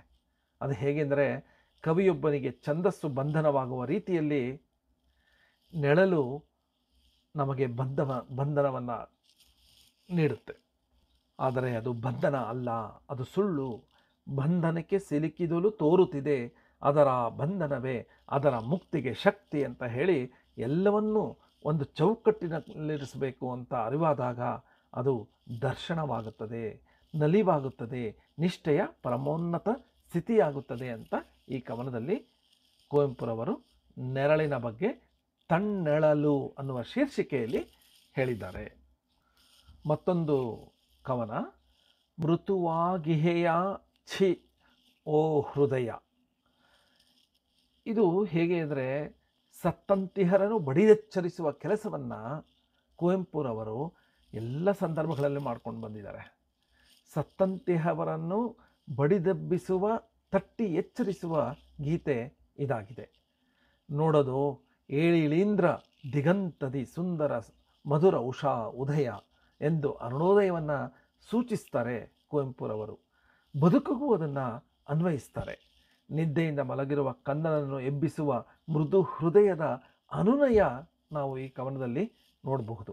ಬದುಕಿನ ಏರಿಳಿತಗಳಿಗೆ ಹೊಂದಿಕೊಳ್ಳಬೇಕು ಎಂಬುವ ಎಚ್ಚರಿಕೆಯನ್ನು ಕುವೆಂಪುರವರು ಇಲ್ಲಿ ಕೊಟ್ಟಿದ್ದಾರೆ. ಹೇಗೆ ಹೇಳಿದ್ದಾರೆ ಅಂದರೆ, ನಿದ್ರಿಪ ಜೀವಂ ಜಾಡ್ಯವ ನೀಗಿ ಚಿಮ್ಮಲಿ ಚೇತನ ರಸ ಉಕ್ಕಿ ಅಂತ ಹೇಳಿದ್ದಾರೆ. ಪ್ರಕೃತಿಯಲ್ಲಾಗುವ ಬದಲಾವಣೆಯ ಬಗ್ಗೆ ಕವಿ ಮೊದಲು ಹೇಳ್ತಾರೆ. ಬೆಳಕೆನ್ನುವುದು ಎಷ್ಟು ಸುಂದರ, ಕತ್ತಲೆಯ ಮಧ್ಯವಿದ್ದ ತಾರೆಗಳು ಮರೆಯಾಗುತ್ತೆ ಬೆಳಕು ಬಂದಾಗ. ಗಿರಿ ಕಂದರಗಳ ಮಧ್ಯೆ ನಿದ್ದೆ ಕಣ್ಣನ್ನು ಬಿಟ್ಟು ದೂರ ಸರಿಯುತ್ತದೆ. ಇಷ್ಟೆಲ್ಲ ಆದಮೇಲೆ ಇನ್ನೂ ಯಾಕೆ ಆಲಸ್ಯ? ಮೈ ಕೊಡವಿ ಎದ್ದು ಹಕ್ಕಿಯಂತೆ ಆಡು, ಕ್ರಿಯಾಶೀಲರಾಗಿರಬೇಕು. ಸೋಮಾರಿತನ ಎಂಬ ರೋಗಕ್ಕೆ ತುತ್ತಾಗಬೇಡ. ಮಾನವ ಕುಲವೇ ಚೇತನದ ರಸ ಉಕ್ಕಿ ಪ್ರಜ್ಞಾಪೂರ್ವಕವಾಗಿ ಬದುಕಬೇಕು ಎನ್ನುವುದು ಕವಿಯ ಆಶಯ ಈ ಕವನದಲ್ಲಿ. ಮೂರನೆಯ ಕವನ, ಸ್ವರ್ಗವೆಲ್ಲಿದೆ. ಸ್ವರ್ಗ ನರಕಗಳ ಕಲ್ಪನೆ ಎಲ್ಲರಿಗೂ ತಿಳಿದಿರೋದೆ, ಎಲ್ಲರೂ ಅದನ್ನು ಮಾಡಿಕೊಂಡಿದ್ದಾರೆ. ಅದರ ಜೊತೆಗೆ ಪಾಪ ಪುಣ್ಯ ಕರ್ಮ ಮುಂತಾದ ಸಂಗತಿಗಳನ್ನು ಸೇರಿಸ್ಕೊಂಡ್ಬಿಟ್ಟಿರ್ತೀವಿ. ಕುವೆಂಪು ದಾರ್ಶನಿಕ ಕವಿ. ಜನ್ಮಾಂತರದ ಸಂಬಂಧಗಳನ್ನು ವಿಶ್ಲೇಷಿಸಲು ಅವರಿಗೆ ಸಾಧ್ಯವಾಗಿತ್ತು. ಸ್ವರ್ಗದ ಕುರಿತು ಅನೇಕ ಕಲ್ಪನೆಗಳು ನಮ್ಮಲ್ಲಿವೆ. ಆರಂಭದಲ್ಲಿ ಕವಿ ಅವೆಲ್ಲವನ್ನ ಹೇಳ್ತಾರೆ. ಕಾಮಧೇನು, ಕಲ್ಪವೃಕ್ಷ, ಅಮೃತ, ಅಪ್ಸರೆಯರು, ದೇವಸಂಗೀತ, ನಂದೋನಾಧ್ಯಾನ ಇವೆಲ್ಲ ಸ್ವರ್ಗದಲ್ಲಿದೆ ಅಂತ ನಾವು ತಿಳ್ಕೊಂಡಿರೋದನ್ನು ಅವರು ಹೇಳ್ತಾರೆ ಕವನದಲ್ಲಿ. ಆದರೆ ಅಲ್ಲಿ ಯಾರು ಹೋಗಿ ನೋಡಿ ಬಂದಿಲ್ವಲ್ಲ, ಅದಕ್ಕೆ ಇವುಗಳಿಗಿರುವ ಕಟ್ಟು ಕಥೆಯ ಮುಗಿಲಿನಾಚೆ ಲೋಕದಲ್ಲಿ ನಾಕವಿಲ್ಲ ಅಂತ ಹೇಳಿ ಎಲ್ಲವೂ ಇಲ್ಲೇ ಇದೆ. ಅವೆಲ್ಲ ಕಟ್ಟುಕತೆ, ಅವೆಲ್ಲ ಇಲ್ಲೇ ಈ ಭೂಮಿ ಮೇಲೆ ಇದೆ. ನಾವು ಕೇಳಿರ್ಬಹುದಲ್ಲ ಒಂದು ಹಾಡು, ನನಗೆ ನೆನಪಿರೋಂಗೆ ನಾಗರಹೊಳೆ ಅನಿಸುತ್ತೆ, ಅದರಲ್ಲೊಂದು ಹಾಡಿದೆ, ಇಲ್ಲೇ ಸ್ವರ್ಗ ಇಲ್ಲೇ ನರಕ ಮೇಲೇನೆಲ್ಲ ಸುಳ್ಳು ಅಂತ. ಆ ಥರ ಬಹುತೇಕ ಈ ಹಾಡು ಬರೆದವರು ಸಹ ಕುವೆಂಪುರವರ ಈ ಕವನವನ್ನು ಓದಿ ಸ್ಫೂರ್ತಿಗೊಂಡು ಈ ಹಾಡನ್ನು ಬರೆದಿರಬಹುದು. ಇಲ್ಲೇ ಸ್ವರ್ಗ ಇಲ್ಲೇ ನರಕ ಮೇಲೇನಿಲ್ಲ ಸುಳ್ಳು ಅನ್ನೋದನ್ನು ಅದೇ ಅರ್ಥ ಬರುವಂಗೆ ಕುವೆಂಪುರವರು ಹೇಳಿರೋದು, ಅಥವಾ ಕುವೆಂಪುರವರ ಹೇಳಿರೋದನ್ನು ಅದೇ ಅರ್ಥ ಬರುವಂಗೆ ಒಂದು ಗೀತೆಯನ್ನು ರಚಿಸಿರಬಹುದು. ಕುವೆಂಪುರವರು ಏನು ಹೇಳ್ತಾರೆ ಅಂದರೆ, ಹೆರರ ಸುಖದಿ ಸುಖಿಸುವೆನ್ನ ಸುಖದ ಹೃದಯ ಕಮಲ ಮಧ್ಯೆ ಜೇನು ಹೊಳೆಯ ಮಿಂದು ತೇಲಿ ನಾಕವೆಲ್ಲಿದೆ ಅಂತ ಕೇಳ್ತಾರೆ. ಸ್ವರ್ಗವನ್ನು ಹೊರಗೆ ಹುಡುಕುವ ಅಗತ್ಯ ಇಲ್ಲ. ಮತ್ತೊಬ್ಬರು ಸುಖವಾಗಿರುವುದನ್ನು ಕಂಡು ನಮ್ಮ ಹೃದಯ ನಲಿದು ಆ ಮಧುರ ರಸದಲ್ಲಿ ತೇಲಿದಾಗ ಸ್ವರ್ಗ ಸೃಷ್ಟಿಯಾಗುತ್ತೆ ಅಂತ ಹೇಳಿದ್ದಾರೆ. ಅಂದರೆ ಬೇರೆಯೊಬ್ಬರ ಸುಖದಲ್ಲಿ ನಾವು ಸ್ವರ್ಗವನ್ನು ಕಾಣಬಹುದು. ಒಬ್ಬ ಮುದುಕಿ ಭಿಕ್ಷೆ ಬೇಡಿ ಬಂದಾಗ ಕೊಟ್ಟ ಅಲ್ಪ ಹಣಕ್ಕೆ ಹರಸಿ ಮುಂದೆ ನಡೆದಾಗ ಧನ್ಯವಾಗುವೆದೆನ್ನ ಮನದಿ ನಾಕ ಮೂಡಿದೆ ಅಂತ ಹೇಳ್ತಾರೆ. ಅವರಿಗೆ ಆ ಮುದುಕಿಗೆ ಒಂದು ಸ್ವಲ್ಪ ದುಡ್ಡು ಕೊಟ್ಟಾಗ ಧನ್ಯವಾಗುವ ಭಾವದಲ್ಲಿ ಸ್ವರ್ಗ ಕಾಣುತ್ತೆ ಅಂತ ಹೇಳ್ತಾರೆ. ಅಲ್ಲೇ ಸ್ವರ್ಗ ಇದೆ, ಬೇರೆ ಸ್ವರ್ಗಕ್ಕೆ ಹುಡುಕೋದು ಬೇಡ ಅಂತ ಕುವೆಂಪುರವರು ಹೇಳ್ತಾರೆ. ಜೀವನ ಅಂದರೆ ಕೇವಲ ಬೇಕುಗಳ ಪಟ್ಟಿಯಲ್ಲ, ಅದು ತ್ಯಾಗ ಪ್ರೀತಿಯ ಮೊತ್ತವೂ ಹೌದು ಅಂತ ಹೇಳ್ತಾರೆ. ಈ ವಿಷಯ ನಮಗೆ ಅರಿವಾದಾಗ ಸ್ವರ್ಗ ಎಲ್ಲಿರುತ್ತೆ, ನಮ್ಮ ಮನದಲ್ಲೇ ಇರುತ್ತೆ ಅನ್ನೋದು ಅರ್ಥವಾಗತ್ತೆ. ಇದು ಈ ಕವನ ಎಲ್ಲರಿಗೂ ನೀಡುವ ಒಂದು ಸಂದೇಶ ಅಂತ ಹೇಳಬಹುದು. ಸ್ವರ್ಗ ಎಲ್ಲಿದೆ ಅಂದರೆ ಬೇರೆಯವರ ಖುಷಿಯಲ್ಲಿ ನಾವು ಆನಂದ ಪಟ್ಟರೆ ಅದೇ ಸ್ವರ್ಗ ಅನ್ನೋದು ಈ ಕವನದ ಸಾರಾಂಶ ಅಂತ ಹೇಳಬಹುದು. ಮತ್ತೊಂದು ಕವನ 4ನೇದು ವೀರನ ಕನಿಕರ ಅಥವಾ ನಾಯಿ ನೆಪೋಲಿಯನ್. ಏನಿದು ಹೀಗಿದೆ ಅನ್ನೋತ್ತ ನಮಗೆ ಗೊಂದಲ ಆಗಬಹುದು. ಇದು ಒಂದು ನಾಯಿ ನೆಪೋಲಿಯನ್ಗೆ ಬುದ್ಧಿ ಕಲಿಸೋದು, ನೆಪೋಲಿಯನ್ನ ಅಹಂಕಾರವನ್ನು ಮುರಿಯೋದು ಈ ನಾಯಿ, ಒಂದು ನಾಯಿ ಅನ್ನೋದು ಈ ಕವನದಲ್ಲಿ ಕುವೆಂಪುರವರು ಹೇಳಿದ್ದಾರೆ. ಯುದ್ಧ ಅಂದರೆ ಕ್ರೌರ್ಯ, ಸಾವು, ನೋವು, ಅಶಾಂತಿ. ಆದರೆ ಕೊನೆಯಲ್ಲಿ ಉಳಿಯುವ ಭಾವ ಅಂದರೆ ಶಾಂತಿ ಬೇಕು ಅಂತ ಹೇಳೋದು. ಪ್ರಸ್ತುತ ಕವನ ಸಹ ಅಂತಹ ಭಾವವನ್ನು ಹಿಡಿದಿಡುತ್ತೆ. ಯುದ್ಧ ಮುಗಿದಿದೆ, ವಿಜಯದ ಆಚರಣೆ ಸಹ ಮುಗಿದಿದೆ. ನೆಪೋಲಿಯನ್ ಹಿಂಸೆಯನ್ನು ಪ್ರೀತಿಸಿದ್ದ ವ್ಯಕ್ತಿ. ಅವನಿಗೆ ಒಂದು ನಾಯಿ ಏನು ತಾನೇ ಕಲ್ಸಕ್ಕೆ ಸಾಧ್ಯ ಅನ್ನೋದನ್ನು ನಾವು ಪ್ರಶ್ನೆಯಾಗಿ ಇಟ್ಕೊಂಡು ಈ ಕವನವನ್ನು ಓದಿದ್ರೆ ನಮಗೆ ಅರಿವಾಗುತ್ತೆ ಏನು ಕಲಿಸ್ತು ಆ ನಾಯಿ ಅಂತ. ಇಲ್ಲಿ ಒಂದು ನಾಯಿ ಶವದಂತೆ, ಅಸ್ತಿತ್ವವೇ ಇಲ್ಲದಂತೆ ಮಲಗಿರುತ್ತೆ. ಹೊರಗೆ ನೆಪೋಲಿಯನ್ ತಾನೊಬ್ಬನೇ ಕುಳಿತಿರ್ತಾನೆ. ಹೆಣಗಳ ಕೊಳೆತ ವಾಸನೆ ಬರ್ತಾ ಇರುತ್ತೆ. ಆ ಭೀಕರತೆಯ ಮಧ್ಯದಲ್ಲಿ ಸಹ ಆ ಬಡ ನಾಯಿ ಅಲ್ಲಾಡುತ್ತೆ. ವೀರನಿಗೆ ಅಂದರೆ ನೆಪೋಲಿಯನ್ಗೆ ಆಶ್ಚರ್ಯ ಆಗುತ್ತೆ. ಅದನ್ನು ನೋಡಿದಾಗ ಕಾಣಿಸುತ್ತೆ, ಅವನು ಏನು ನೋಡ್ತಾನೆ ಅಂದರೆ ಆ ನಾಯಿ ತನ್ನ ಒಡೆಯನ ಹೆಣದ ಮುಂದೆ ನಿಂತ್ಕೊಂಡು ಆ ಹೆಣನ ನೆಕ್ತಾ ಇರುತ್ತೆ. ನೆಪೋಲಿಯನ್ನ ನೋಡ್ತಾನೆ. ಆಗ ನೆಪೋಲಿಯನ್ಗನ್ಸೋದು ಆ ನಾಯಿ ಏನು ಕೇಳುತ್ತೆ ಅಂದರೆ, ಬದುಕಿಸು ನನ್ನೊಡೆಯನ ದಮ್ಮಯ್ಯ ಎಂಬಲು ದಳವಾಯಿಯ ನೋಡಿತ್ತು, ನೋಡುತ್ತ ಮುಖವನೇ ಸುಮ್ಮನೆ ನಿಂತಿರೆ ನಾಯಿಯ ದೇವರ ಕಣ್ಣಾಯಿತು. ನಾಯಿ ಬಂದು ಆತನಲ್ಲಿ ತನ್ನ ಒಡೆಯನನ್ನು ಬದುಕಿಸು ಎನ್ನುವಂತೆ ನಿಲ್ಲುತ್ತೆ. ನಾಯಿಯ ಹೃದಯದ ಸ್ವಾಮಿ ಪ್ರೀತಿ ದಳಪತಿಯಲ್ಲಿ ಅಂದರೆ ನೆಪೋಲಿಯನ್ನಲ್ಲಿ ಸಂಚರಿಸುತ್ತೆ. ಒಡನೆಯೇ ಅವನಿಗೆ ಅದು ಯಾವುದೋ ಒಂದು ಭಯ, ಭೀತಿ ಶುರು ಆಗುತ್ತೆ. ಎಷ್ಟು ಜನರನ್ನು ಕೊಂದಿದ್ರೂ ವಿಚಲಿತನಾಗದ ಆ ವೀರ ಭಯದಿಂದ ಅಲಗಾಡ್ತಾನೆ. ಮೃಗವಾಗಿದ್ದ ಅವನ ಹೃದಯದಲ್ಲಿ ಮನುಷ್ಯತ್ವ ಮೂಡುತ್ತೆ. ಕುವೆಂಪು ಅವರ ಪಾಪಿಗೂ ಪ್ರಾಯಶ್ಚಿತ್ತ ಉಂಟು ಎಂಬ ಮಾತುಗಳು ಇಲ್ಲಿ ಪ್ರತಿಧ್ವನಿ ಮಾಡುತ್ತೆ. ಲಕ್ಷಾಂತರ ಜನರ ಬದುಕನ್ನು ಕಸಿದಿದ್ದ ನೆಪೋಲಿಯನ್ ನಾಯಿಯ ಕ್ಷಮೆ ಬೇಡಿ ಅಳ್ತಾನೆ. ವಿಜಯಿ ನೆಪೋಲಿಯನ್ ಇಲ್ಲಿ ಸೋತಿದ್ದಾನೆ. ಆದರೆ ಶಿಬಿರದೊಳಗೆ ಹೋಗ್ತಾನೆ, ಕೋವಿನ ತೆಗೆದುಕೊಂಡು ಢಮ್ ಅನ್ನಿಸ್ತಾನೆ. ಆಗ ನಾಯಿ ಒಡೆಯನ ಹೆಣಕ್ಕೆ ಮೈಯೆತ್ತುಕೊಂಡು ಅದು ತನ್ನ ಪ್ರಾಣವನ್ನು ಬಿಡುತ್ತೆ. ನಾಯಿ ತನ್ನ ಸಂಕಟದಿಂದ ಮುಕ್ತಿ ಪಡೆದರೆ ನೆಪೋಲಿಯನ್ ಅಹಂಕಾರದಿಂದ ಮುಕ್ತಿಯನ್ನು ಪಡಿತಾನೆ. ಕಡೆಗೆ ಉಳಿದಿದ್ದು ಶಾಂತಿ ಮಾತ್ರ ಅನ್ನೋದು ಈ ಕವನದ ಸಂದೇಶ. ಮುಂದಿನ 5ನೆಯ ಕವನ ಸರ್ವವ್ಯಾಪಿ ಮೇಘರಾಹು ರವಿಯ ನುಂಗಿದೆ. ಈ ಕವನದಲ್ಲಿ ಕವಿ ಮೋಡಕ್ಕೂ ರಾಹುವಿಗೂ ಅವುಗಳ ಕ್ರಿಯೆಯ ಮೂಲಕ ಸಂಬಂಧವನ್ನು ಜೋಡಿಸಿದ್ದಾರೆ. ಕಪ್ಪಾದ ಮೋಡ ಹೇಗೆ ಪ್ರಕೃತಿಯನ್ನು ಬದಲಿಸಿಬಿಡುತ್ತೆ, ರಾಹು ಸೂರ್ಯನನ್ನು ವ್ಯಾಪಿಸಿಬಿಡದ ಹಾಗೆ ಇದು ಸಹ ಅಂತ ಕವಿ ವಿವರಿಸ್ತಾರೆ. ಮೋಡ ಅದಕ್ಕೆ ಯಾವ ಎಲ್ಲೆಯೂ ಇಲ್ಲ, ಗಿರಿ ಅರಣ್ಯ ಶ್ರೇಣಿಗಳೆಲ್ಲ ಹಬ್ಬಿಬಿಟ್ಟಿರುತ್ತೆ. ಮೋಡ ಬಂದಾಗ ತಂಪಿನ ಅನುಭವವಾಗಬೇಕು, ಆದರೆ ಇಲ್ಲಿ ಅದು ಉಸಿರುಗಟ್ಟಿಸುವಂತಿದೆ. ಏನು ಹೇಳ್ತಾರೆ ಅಂದರೆ, ಬರೆದ ವರ್ಣಚಿತ್ರದಂತೆ ಜಗತ್ಮೂಕವಾಗಿದೆ, ಲೋಕನಾಯಕನಶ್ರು ಪೂರ್ಣ ಮಹತ್ ಶೋಕವಾಗಿದೆ ಅಂತ ಹೇಳ್ತಾರೆ. ಈ ಕರಿ ಮೋಡಗಳಿಂದ ಪ್ರಕೃತಿ ನಿಶ್ಚಲವಾಗಿ ನೀರವವಾಗಿ ನಿಂತು ಬಿಟ್ಟಿದೆ. ಪ್ರಕೃತಿಯೇ ಚಲನೆಯನ್ನು ನಿಲ್ಲಿಸಿ ಬರೆದಿಟ್ಟ ಚಿತ್ರದಂತಾಗ್ಬಿಟ್ಟಿದೆ. ಲೋಕಕ್ಕೆ ಶೋಕವನ್ನುಂಟು ಮಾಡಿದೆ ಈ ಮೋಡ.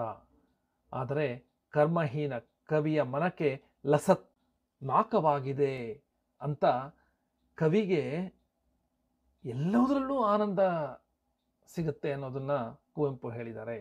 ಇಲ್ಲಿ ಸಹ ನಿಶ್ಚಲವಾಗಿ ನಿಂತಿರುವ ಪ್ರಕೃತಿಯೇ ನಾಕವನ್ನು ಅಂದರೆ ಸ್ವರ್ಗವನ್ನು ಸೃಷ್ಟಿಸಿ ಹೊಸ ಗೀತೆಗೆ ನಾಂದಿಯಾಗಿದೆ ಅಂತ ಹೇಳಬಹುದು. 6ನೆಯ ಕವನ ಕೂಸಿನ ಕನಸು. ಸೃಷ್ಟಿಯ ವೈಚಿತ್ರ, ತಾಯಿ ಮಗು, ವಾತ್ಸಲ್ಯ, ಪ್ರಕೃತಿಯ ನಿಯಂತ್ರ ಪ್ರಕ್ರಿಯೆ ಇವೆಲ್ಲವನ್ನೂ ಸೇರಿಸಿ ವಿಭಿನ್ನ ರೀತಿಯ ಒಂದು ಕವನ ಕೂಸಿನ ಕನಸು ಅಂತ ಹೇಳಬಹುದು. ಒಂದು ಪುಟ್ಟ ಶಿಶುವಿನ ಜನನ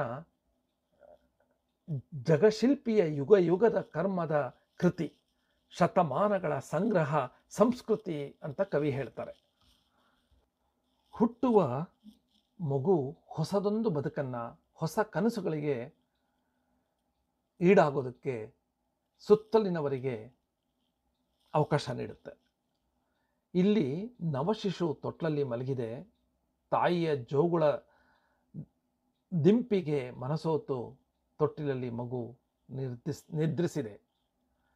ತಾಯಿ ಮತ್ತು ಮಗುವಿನ ಸಂಬಂಧಗಳು ಕನಸಿನ ರೀತಿಯಲ್ಲಿ ನಡೆದಿರೋದನ್ನು ಕವಿ ಕವನದಲ್ಲಿ ಚಿತ್ರಿಸಿದ್ದಾರೆ. ಕವಿ ಕಂಡ ಈ ಚಿತ್ರ ಕೇವಲ ಒಬ್ಬ ತಾಯಿಯದಲ್ಲ, ಪರಂಪರೆಯಿಂದ ಬಂದಿರುವ ಮನುಕುಲದ ವಿಕಾಸದ ಸಂಕೇತ ಇದು. ಕುವೆಂಪು ತೊಟ್ಟಿಲನ್ನು, ಮಗು ಮಲಗಿರುವ ತೊಟ್ಟಿಲನ್ನು ನಾಗರಿಕತೆಯ ತೊಟ್ಟಿಲಾಗಿ, ಪ್ರಕೃತಿ ಮತ್ತು ಮಾನವ ಕುಲದ ಸಂಬಂಧವನ್ನು ಬೆಸೆಯುವ ಸಂಕೇತವಾಗಿ ಈ ಮಗುವಿನ ತೊಟ್ಟಿಲನ್ನು ನೋಡ್ತಾರೆ. ಮಗು ಒಂದು ಅದ್ಭುತವಾದ ವಿಸ್ಮಯ. ಪ್ರಕೃತಿ ಹೇಗೆ ಹೊಸ ಸೃಷ್ಟಿಯನ್ನು ಆನಂದಿಸುತ್ತೋ ಅದೇ ರೀತಿಯಲ್ಲಿ ಯುವತಿ ಸಹ ಮಗುವನ್ನು ನೋಡಿ ಆನಂದಿಸ್ತಾಳೆ. ಅದು ಒಂದು ಹೊಸ ಸೃಷ್ಟಿ. ತನ್ನ ಪ್ರಣಯ ದಾಂಪತ್ಯದ ಕನಸೆಲ್ಲ ಒಟ್ಟಾರೆಯಾಗಿ ಫಲಿಸಿದ ರೀತಿಯಲ್ಲಿ ಈ ಮಗು ಜಗತ್ತಿಗೆ ಕಾಲಿರಿಸಿದೆ. ಕುವೆಂಪುರವರು ಹೇಳ್ತಾರೆ, ಹಸುಳಿಗೆ ಭಯವೇನದು ಭ್ರೂಭಂಗ, ಕಂಪಿಸುತ್ತಿದೆ ಸುಮಕೋಮಲ ಅಂಗ, ಪ್ರಳಯ ಸೃಷ್ಟಿ ತಾಂಡವ ಕದು ರಂಗ ಅಂತ ಹೇಳ್ತಾರೆ. ಅಂದರೆ ಮನುಕುಲದ ಮತ್ತೊಂದು ಟಿಸಿಲು ಒಡೆದಿದ್ದನ್ನು ಕುವೆಂಪು ಯುಗ ಯುಗ ಕೋಟಿಯ ಬಾಲ್ಗಳ ಕನಸು ಅಂತಾರೆ. ಮನಸ್ಸೇ ಇನ್ನೂ ರೂಪುಗೊಂಡಿರದ, ಆದರೂ ಸಹ ಆ ಒಂದು ಎಳೆಯ ಮನಸ್ಸಿನಲ್ಲಿ ಪ್ರೇತ, ಪ್ರಳಯಾಗ್ನಿ, ಕಂಗೆಟ್ಟಿರುವ ನೀರು, ಮುಗಿಲು, ಪ್ರಳಯ ಎಲ್ಲವೂ ಹಾಯ್ದು ಹೋಗಬಹುದು. ಅದಕ್ಕೆ ಮಗು ಕನಸಿನಲ್ಲೇ ಪ್ರತಿಕ್ರಿಯಿಸುತ್ತೆ ಅಥವಾ ಭಯದಿಂದ ಹುಬ್ಬುಗಂಟಾಕತ್ತೆ, ಕೋಮಲ ಶರೀರ ಬೆಚ್ಚಿ ಕಂಪಿಸುತ್ತೆ. ಇದನ್ನು ಕಂಡ ತಾಯಿ ಆತಂಕಗೊಂಡು ಮಗುವಿಗೆ ಮಂಗಳವಾಗಲಿ ಅಂತ ಹಾರೈಸ್ತಾಳೆ. ಕವಿಯ ಮನಸ್ಸು ಸೃಷ್ಟಿಯ ಹಂತಗಳನ್ನು ಸೆರೆ ಹಿಡಿಯುತ್ತೆ ಈ ಕವನದಲ್ಲಿ. ತೊಟ್ಟಿಲಲ್ಲಿ ಮಲಗಿರುವ ಕೂಸು ಮುಂದಿನ ವಿಶ್ವದ ಪ್ರತಿನಿಧಿ. ಆ ಪ್ರತಿನಿಧಿಯನ್ನು ತಾಯಿ ಪ್ರಕೃತಿಯಂತೆ ರಕ್ಷಿಸ್ತಾಳೆ. ಶಿಶು ಮಲಗಿರೆ ಕಾವು ಕೂತಿದೆ ಮೇಲೆ, ಮಾತೃ ಪ್ರೇಮದ ನಿಸ್ವಾರ್ಥ. ಜಗತ್ತನ್ನೇ ಪ್ರಕೃತಿ ತನ್ನ ನಿಸ್ವಾರ್ಥ ಆಶಯದಿಂದ ಕಾಪಿಡುವಂತಹ ಸಂಗತಿಯನ್ನು ಕವಿ ಸೊಗಸಾಗಿ ತಾಯಿ ಮಗುವನ್ನು ಕಾಪಿಡುವ ವಿಷಯಕ್ಕೆ ಸಮೀಕರಿಸಿದ್ದಾರೆ. ಮಗುವಿನ ಅಳು ನಗುವೆಲ್ಲ ಯಾಕೆ, ದುಃಖಕ್ಕೂ ಸುಖಕ್ಕೂ ಅಂತ ತಿಳಿಯೋದಿಲ್ಲ ಅಂತ ಕವಿ ಹೇಳ್ತಾರೆ. ತಾಯ್ತನವು ಅಷ್ಟೇ ನಿರಂತರವಾಗಿ ಎಲ್ಲಿಯೂ ಕುಗ್ಗತೆ ಮುನ್ನಡೆಯುತ್ತೆ ಅಂತ ಕವಿ ಈ ಕವನದಲ್ಲಿ ಹೇಳ್ತಾರೆ. 7ನೆಯ ಕವನ ಸಾಯುವ ಸಂದೇಹವಾದಿ. ಈ ಕವನವು ಸ್ಟಾರ್ಕ್ ಬ್ರೌನ್ ಅವರು ಸಾಯುವ ಮೊದಲು ರಚಿಸಿದ ಕವನದ ಭಾಷಾಂತರ ಅಂತ ಕವಿ ಹೇಳಿದ್ದಾರೆ. ಆದರೆ ಒಂದು ಸ್ವತಂತ್ರ ಕವಿತೆಯ ಅನುಭವ ನಮಗೆ ಸಿಗುತ್ತೆ. ಸಾಯುವ ಹೊಸ್ತಿಲಿನಲ್ಲಿ ನಿಂತಿರುವ ನಲ್ಲನೊಬ್ಬನ ಸಂಭಾಷಣೆಯ ನುಡಿಯೇ ಈ ಕವನದ ವಸ್ತು. ಮರಣ ಬರುವುದರ ಬಗೆಗೆ ಸ್ಪಷ್ಟತೆ ಇರುವ ಆ ಪ್ರಿಯತಮ ಹೇಳ್ತಾನೆ, ಮೆಲ್ಲ ಮೆಲ್ಲಗೆ ಜೀವನದಿ ಬತ್ತುತ್ತಿದೆ ತರುಣಿ, ನನ್ನ ಮುಖವಿರುಸು ನಿನ್ನೆದೆಯ ತೊಟ್ಟಿಲಲಿ ಅಂತ ಪ್ರೇಯಸಿನ ಕೇಳ್ಕೊತಾನೆ. ಇಡೀ ಬದುಕು ಹಗಲಿನಂತೆ ಕಳೆದು ಹೋಗಿದೆ, ಚಿರನಿದ್ದೆಯ ಹೊತ್ತು ಬಂದಾಗಿದೆ. ಆದರೆ ಇದರಲ್ಲಿ ಇರಬಹುದಾದ ರಹಸ್ಯದ ಬಗ್ಗೆ, ಅಂದರೆ ಸಾವಿನಲ್ಲಿ ಇರಬಹುದಾದ ರಹಸ್ಯದ ಬಗ್ಗೆ ಅವನಿಗೆ ಅನೇಕ ಸಂದೇಹಗಳಿವೆ, ಚಿಂತನೆಗಳಿವೆ. ಬಹಳ ಪಯಣದಲ್ಲಿ ಹೀಗೆ ಕಾಯ್ತು ಎಂಬ ಪ್ರಶ್ನೆಯನ್ನು ಆತ ತನ್ನ ಪ್ರಿಯತಮೆಯ ಮುಂದೆ ಇಡ್ತಾನೆ. ಏಕೆ ಬಂದವೋ ಇಲ್ಲಿ ಒಂದೆರಡು ದಿನದಲ್ಲೇ ಮತ್ತೇಕೆ ಮರಳುವೆವೋ ನಾನೊಂದನರಿಯೇ ಎಂದು ಹೇಳುವ ಮೂಲಕ ಆತ ತನ್ನ ಬದುಕನ್ನು ತಾನೇ ವಿಶ್ಲೇಷಿಸಿಕೊಳ್ತಾನೆ. ಹುಟ್ಟುವುದು ಸಾಯಲೆಂದೇ ಎನ್ನುವ ರೀತಿಯ ಜೀವನ. ನೀರ ಗುಳ್ಳೆಯ ರೀತಿಯಲ್ಲಿ ಯಾವ ಕ್ಷಣದಲ್ಲಿ ಬೇಕಾದರೂ ಬದುಕು ಒಡೆದು ಹೋಗಬಹುದು, ಅಂದರೆ ಸಾವು ಬರಬಹುದು. ಆದರೆ ಮಧ್ಯದಲ್ಲಿ ಬರುವ ಸುಖ ದುಃಖಗಳಿಗೆ ನಾವೆಷ್ಟು ತೀವ್ರವಾಗಿ ಸ್ಪಂದಿಸ್ತೇವೆ. ಸಾವಿರಾರು ವರ್ಷಗಳು ಇಲ್ಲೇ ಬದುಕ್ತೇವೆ ಅನ್ನೋ ರೀತಿಯಲ್ಲಿ ನಾವು ಪ್ರತಿದಿನ ಆಗು ಹೋಗುವ ಈ ಕ್ಷುಲ್ಲಕ ವಿಷಯಗಳಿಗೆ ಎಷ್ಟು ಸ್ಪಂದಿಸ್ತೇವೆ. ಕೋಪ, ರೋಷ, ದ್ವೇಷ ಎಷ್ಟೆಲ್ಲ ಮನುಷ್ಯನಿಗೆ ಬರುತ್ತೆ. ಆದರೆ ಬದುಕು ಮತ್ತು ಸಾವಿನ ಅಂತರ ಬಹಳ ಚಿಕ್ಕದು ಅನ್ನೋದು ಮನುಷ್ಯನಿಗೆ ಗೊತ್ತಿಲ್ವಾ ಅನ್ನೋದು ಕುವೆಂಪು ಈ ಕವನದ ಮೂಲಕ ಓದುಗರ ಮನಸ್ಸಲ್ಲಿ ಒಂದು ವಿಷಯವನ್ನು ಯೋಚನೆ ಮಾಡುವ ಹಾಗೆ ಮಾಡ್ತಾರೆ. ಒಂದು ಸಾಲು ಹೀಗಿದೆ, ನಾನೇರಲಿರುವ ಕತ್ತಲೆಯ ಲೋಕದಲ್ಲಿ ನಾಳೆ ನನಗಾವ ಗತಿ ಕಾದುಕೊಂಡಿದೆಯೋ ಅಂತ ಹೇಳ್ತಾರೆ. ಸಾವಿನ ಅನಂತರದ ಲೋಕದಲ್ಲಿ ಕತ್ತಲೆ ಇದೆಯಾ, ಬೆಳಕಿದೆಯಾ, ಸುಖ ಇದೆಯಾ, ದುಃಖ ಇದೆಯಾ ಗೊತ್ತಿಲ್ಲ. ಜೀವಂತವಾಗಿದ್ದಾಗ ಅರ್ಥವಾಗದ ಸತ್ಯಗಳೆಲ್ಲ ಅಲ್ಲಿಗೆ ಹೋದ್ಮೇಲೆ ಗೊತ್ತಾಗುತ್ತಾ? ಹಾಗಿದ ಮೇಲೆ ಇಲ್ಲಿ ಸಮಾಜದ ಒಳಗೆ ಸಂಬಂಧಿಗಳನ್ನೆಲ್ಲ ವೈಭವಿಸಿಕೊಂಡು ಬದುಕೋದ್ರಲ್ಲಿ ಅರ್ಥ ಏನಿದೆ ಎಂಬ ಪ್ರಶ್ನೆಯನ್ನು ಕುವೆಂಪು ಸೂಕ್ಷ್ಮವಾಗಿ ಕೇಳಿದ್ದಾರೆ. ಮರಣವನ್ನು ಚಿರನಿದ್ರೆ ಅಂತ ಕರೆದಿದ್ದಾರೆ. ತಮ್ಮ ಸಮಯಕ್ಕೆ ಅನುಗುಣವಾಗಿ ಜ್ಞಾನಿ, ಅಜ್ಞಾನಿ, ಮಗು, ವೃದ್ಧ, ಗಂಡು, ಹೆಣ್ಣು, ಪ್ರಾಣಿ, ಪಕ್ಷಿ ಎಲ್ಲವೂ ಆ ದಾರಿಯನ್ನು, ಅಂದರೆ ಸಾವನ ದಾರಿಯನ್ನು ಹಿಡಿಯಲೇಬೇಕಾಗಿದೆ. ಸಾವು ಬಂದೇ ಬರುತ್ತೆ. ಹೆಚ್ಚು ಚಿಂತಿಸಲು ಹೋಗಬಾರದು ಎನ್ನುವ ಸಂದೇಶವನ್ನು ಕವಿ ನೀಡ್ತಾರೆ. ಜೊತೆಯಲ್ಲಿ ಈ ಕವನದಲ್ಲಿ ಭಾಷಾಂತರವನ್ನು ಮೀರಿದ ಪ್ರತಿಭೆ ನಾವು ಕಾಣಬಹುದು. ಜನನ ಮರಣಗಳು ಎಲ್ಲರ ಮಿತಿಯನ್ನು ದಾಟದಂತಹುದು. ಯಾರ ನಿಯಂತ್ರಣಕ್ಕೂ ಈ ಜನನ ಮರಣಗಳು ಒಳಪಡೋದಿಲ್ಲ ಅಂತ ಈ ಕವನದ ಮೂಲಕ ತಿಳಿಸ್ತಾರೆ ಕುವೆಂಪು ಅವರು. ಮತ್ತೊಂದು ಕವನ, 8ನೆಯ ಕವನ, ನಾಸ್ತಿಕನ ಪ್ರೇಮ ಭಿಕ್ಷೆ. ಕುವೆಂಪು ಅವರು ಪ್ರೇಮವನ್ನು ಮೊದಲಿನಿಂದಲೂ ಗೌರವಿಸಿಕೊಂಡೇ ಬಂದವರು. ಅದರ ಪ್ರತಿಫಲನ ಈ ಕವನದಲ್ಲಿ ಕಾಣಿಸುತ್ತೆ. ನಾಸ್ತಿಕರೆಂದರೆ ಸಾಮಾನ್ಯವಾಗಿ ದೇವರು, ಧರ್ಮ ಮುಂತಾದವನ್ನು ನಂಬದವರು. ತಾವು ಏನನ್ನು ಆಲೋಚಿಸ್ತೇವೋ ಅದೇ ಸತ್ಯ ಅಂತ ನಂಬಿರುವಂತಹವರು. ಬದುಕೇ ಮುಗಿದು ಹೋಗ್ತಿದೆ, ಎಲ್ಲವೂ ನಾಶವಾಗ್ತಿದೆ ಅಂತ ಭಾವಿಸಿದ ನಾಸ್ತಿಕನೊಬ್ಬ ಪ್ರೇಮಕ್ಕಾಗಿ ಹಂಬಲಿಸೋದನ್ನು ನಾಸ್ತಿಕನ ಪ್ರೇಮ ಭಿಕ್ಷೆ ಕವನ ಹೇಳುತ್ತೆ. ಈ ನಾಸ್ತಿಕನಿಗೆ ಮುಂದಿನ ದಿನಗಳ ಬಗ್ಗೆ ಯಾವ ಭರವಸೆ ಇರೋದಿಲ್ಲ. ಅದಕ್ಕಾಗಿ ಪ್ರೀತಿಗಾಗಿ ತಹತಹಿಸ್ತಾನೆ. ಏನು ಹೇಳ್ತಾನೆ ಅಂದರೆ ಈ ಕವನದಲ್ಲಿ, ಬಾ ಮುತ್ತು ಕೊಡು ನನ್ನ ನಪ್ಪೆ ಓ ಚೆಲುವೆ, ಬಾಳು ಸಾಯಲು ಹೆಚ್ಚು ಒತ್ತಿಲ್ಲವಂತೆ, ಈ ಬಾಳಳಿದ ಮೇಲೆ ಮುಂದಿನ ಬಾಳು ನಿಜವಲ್ಲ ಸಂದಿಗ್ಧವಂತೆ, ರವಿ ಚಣಚಣಕ್ಕೆ ಬಿಸಿಗೆಳೆದು ತಣ್ಣಗಾಗುತ್ತಿರುವಂತೆ, ಧರೆ ರವಿ ಹಿಂದೆ ದೂರಕ್ಕೆ ಸರಿದು ತಣ್ಣಗಾಗಲು ಹೆಚ್ಚು ಹೊತ್ತಿಲ್ಲವಂತೆ ಅಂತ ಹೇಳ್ತಾರೆ. ಅಂದರೆ ಸಮಯ ಇಲ್ಲ, ಮುಂದೆ ಏನಾಗುತ್ತೋ ಗೊತ್ತಿಲ್ಲ, ಬಾ ನನ್ನ ಜೊತೆ ಬಂದ್ಬಿಡು ಚೆಲುವೆ ಅಂತ ನಾಸ್ತಿಕ ಕೇಳ್ತಾನೆ. ಈ ನಾಸ್ತಿಕ ಬದುಕಿದ್ದಾಗ ಸುಖವನ್ನು ಅನುಭವಿಸಬೇಕು. ಅದಕ್ಕಾಗಿ ಪ್ರೀತಿಯ ಮುಂದೆ ತನ್ನ ಬೇಡಿಕೆಯನ್ನು ಪ್ರೇಮಕ್ಕಾಗಿ ಇಟ್ಟಿದ್ದಾನೆ. ಸಾಮಾನ್ಯವಾಗಿ ಮನುಷ್ಯ ದೇವರಿಗೆ ಮೊರೆ ಹೋಗ್ತಾನೆ ಕಷ್ಟ ಬಂದಾಗ. ಆದರೆ ನಾಸ್ತಿಕನಾದ ವ್ಯಕ್ತಿ ದೇವರನ್ನ ಹೇಗೆ ಬೇಡ್ಕೊಳ್ಳೋದು? ಅವನಿಗೆ ದೇವರ ಅರಿವಾಗೋದು ಹೇಗೆ? ಆತನಿಗೆ ಪೂಜೆ ಧ್ಯಾನಗಳಲ್ಲಿ ನಂಬಿಕೆ ಇಲ್ಲ. ಅದಕ್ಕೆ ಆತ ತನ್ನ ನಲ್ಲೆಗೆ ಹೇಳ್ತಾನೆ, ಪೂಜೆ ಪ್ರಾರ್ಥನೆ ವ್ಯರ್ಥವಂತೆ, ಏಕೆನೆ ಪೂಜೆ ಪ್ರಾರ್ಥನೆಯ ಕೇಳಿ ಕೃಪೆ ಮಾಡುವ ದೇವರು ಗೈರು ಹಾಜರಿಯಂತೆ ಅಂತ ಹೇಳ್ತಾನೆ. ದೇವರ ಅಸ್ತಿತ್ವವನ್ನು ಸಾರುವ ಎಲ್ಲ ಶಾಸ್ತ್ರಗಳು ಮೊಲದ ಕೊಂಬಿನಂತೆ ಅಸತ್ಯ ಎನ್ನುವ ವಾದ ಆತನದು. ಕೆಲಸವಿಲ್ಲದೆ ಆಲಸರಾಗಿರುವ ಕವಿಗಳು ನೇಯುವ ಬಲೆ ಈ ಎಲ್ಲ ನಂಬಿಕೆಗಳು ಅಂತ ನಾಸ್ತಿಕ ತನ್ನ ನಲ್ಲೆಗೆ ಹೇಳ್ತಾನೆ. ಇದು ಈ ದಾರ್ಶನಿಕ ಪ್ಲೇಟೋ ಸಹ ಹೀಗೆ ಹೇಳ್ತಾನೆ, ಕವಿಗಳು ಏನು ಪ್ರಯೋಜನ ಇಲ್ಲ ಕವಿಗಳಿಂದ ಅಂತ ಪ್ಲೇಟೋ ಹೇಳಿದ್ದು. ಅದನ್ನೇ ಈ ನಾಸ್ತಿಕ ಇಲ್ಲಿ ಹೇಳ್ತಾನೆ. ನಾಸ್ತಿಕನಿಗೆ ಅರಿವಿರೋದು ಒಂದೇ ಸಂಗತಿ, ಅದು ತಮ್ಮ ಪ್ರೇಮ ಮಂತ್ರ. ಯಾವುದೇ ಸಮಯದಲ್ಲಾದರೂ ಸಾವು ಬಂದು ತನ್ನ ಎದುರು ನಿಲ್ಲಬಹುದು. ಅದು ಬಾಗಿಲಿಗೆ ಬಂದು ನಿಂತಾಗಲೂ ಕುಗ್ಗುವುದು ಬೇಡ, ಸತ್ತೆ ಸಾಯುವವು ಎಂದಿದ್ದರು ಅಂತ ಈ ಕವನದಲ್ಲಿ ಬರುತ್ತೆ. ಕೊನೆಯಲ್ಲಿ ಪ್ರೇಮದ ಪೂರ್ಣತೆಯ ಬಗೆಗೆ ನಾಸ್ತಿಕನ ಮೂಲಕ ಒಂದು ಸಂದೇಶವನ್ನು ನೀಡ್ತಾರೆ. ಏನು ಹೇಳ್ತಾರೆ ಅಂದರೆ, ಶೂನ್ಯವಾಗುವ ಮೊದಲೇ ಒಲಿದು ನಲಿಯುವುದೇ ಜಾಣ್ಮೆ ಅಂತ ಹೇಳ್ತಾರೆ.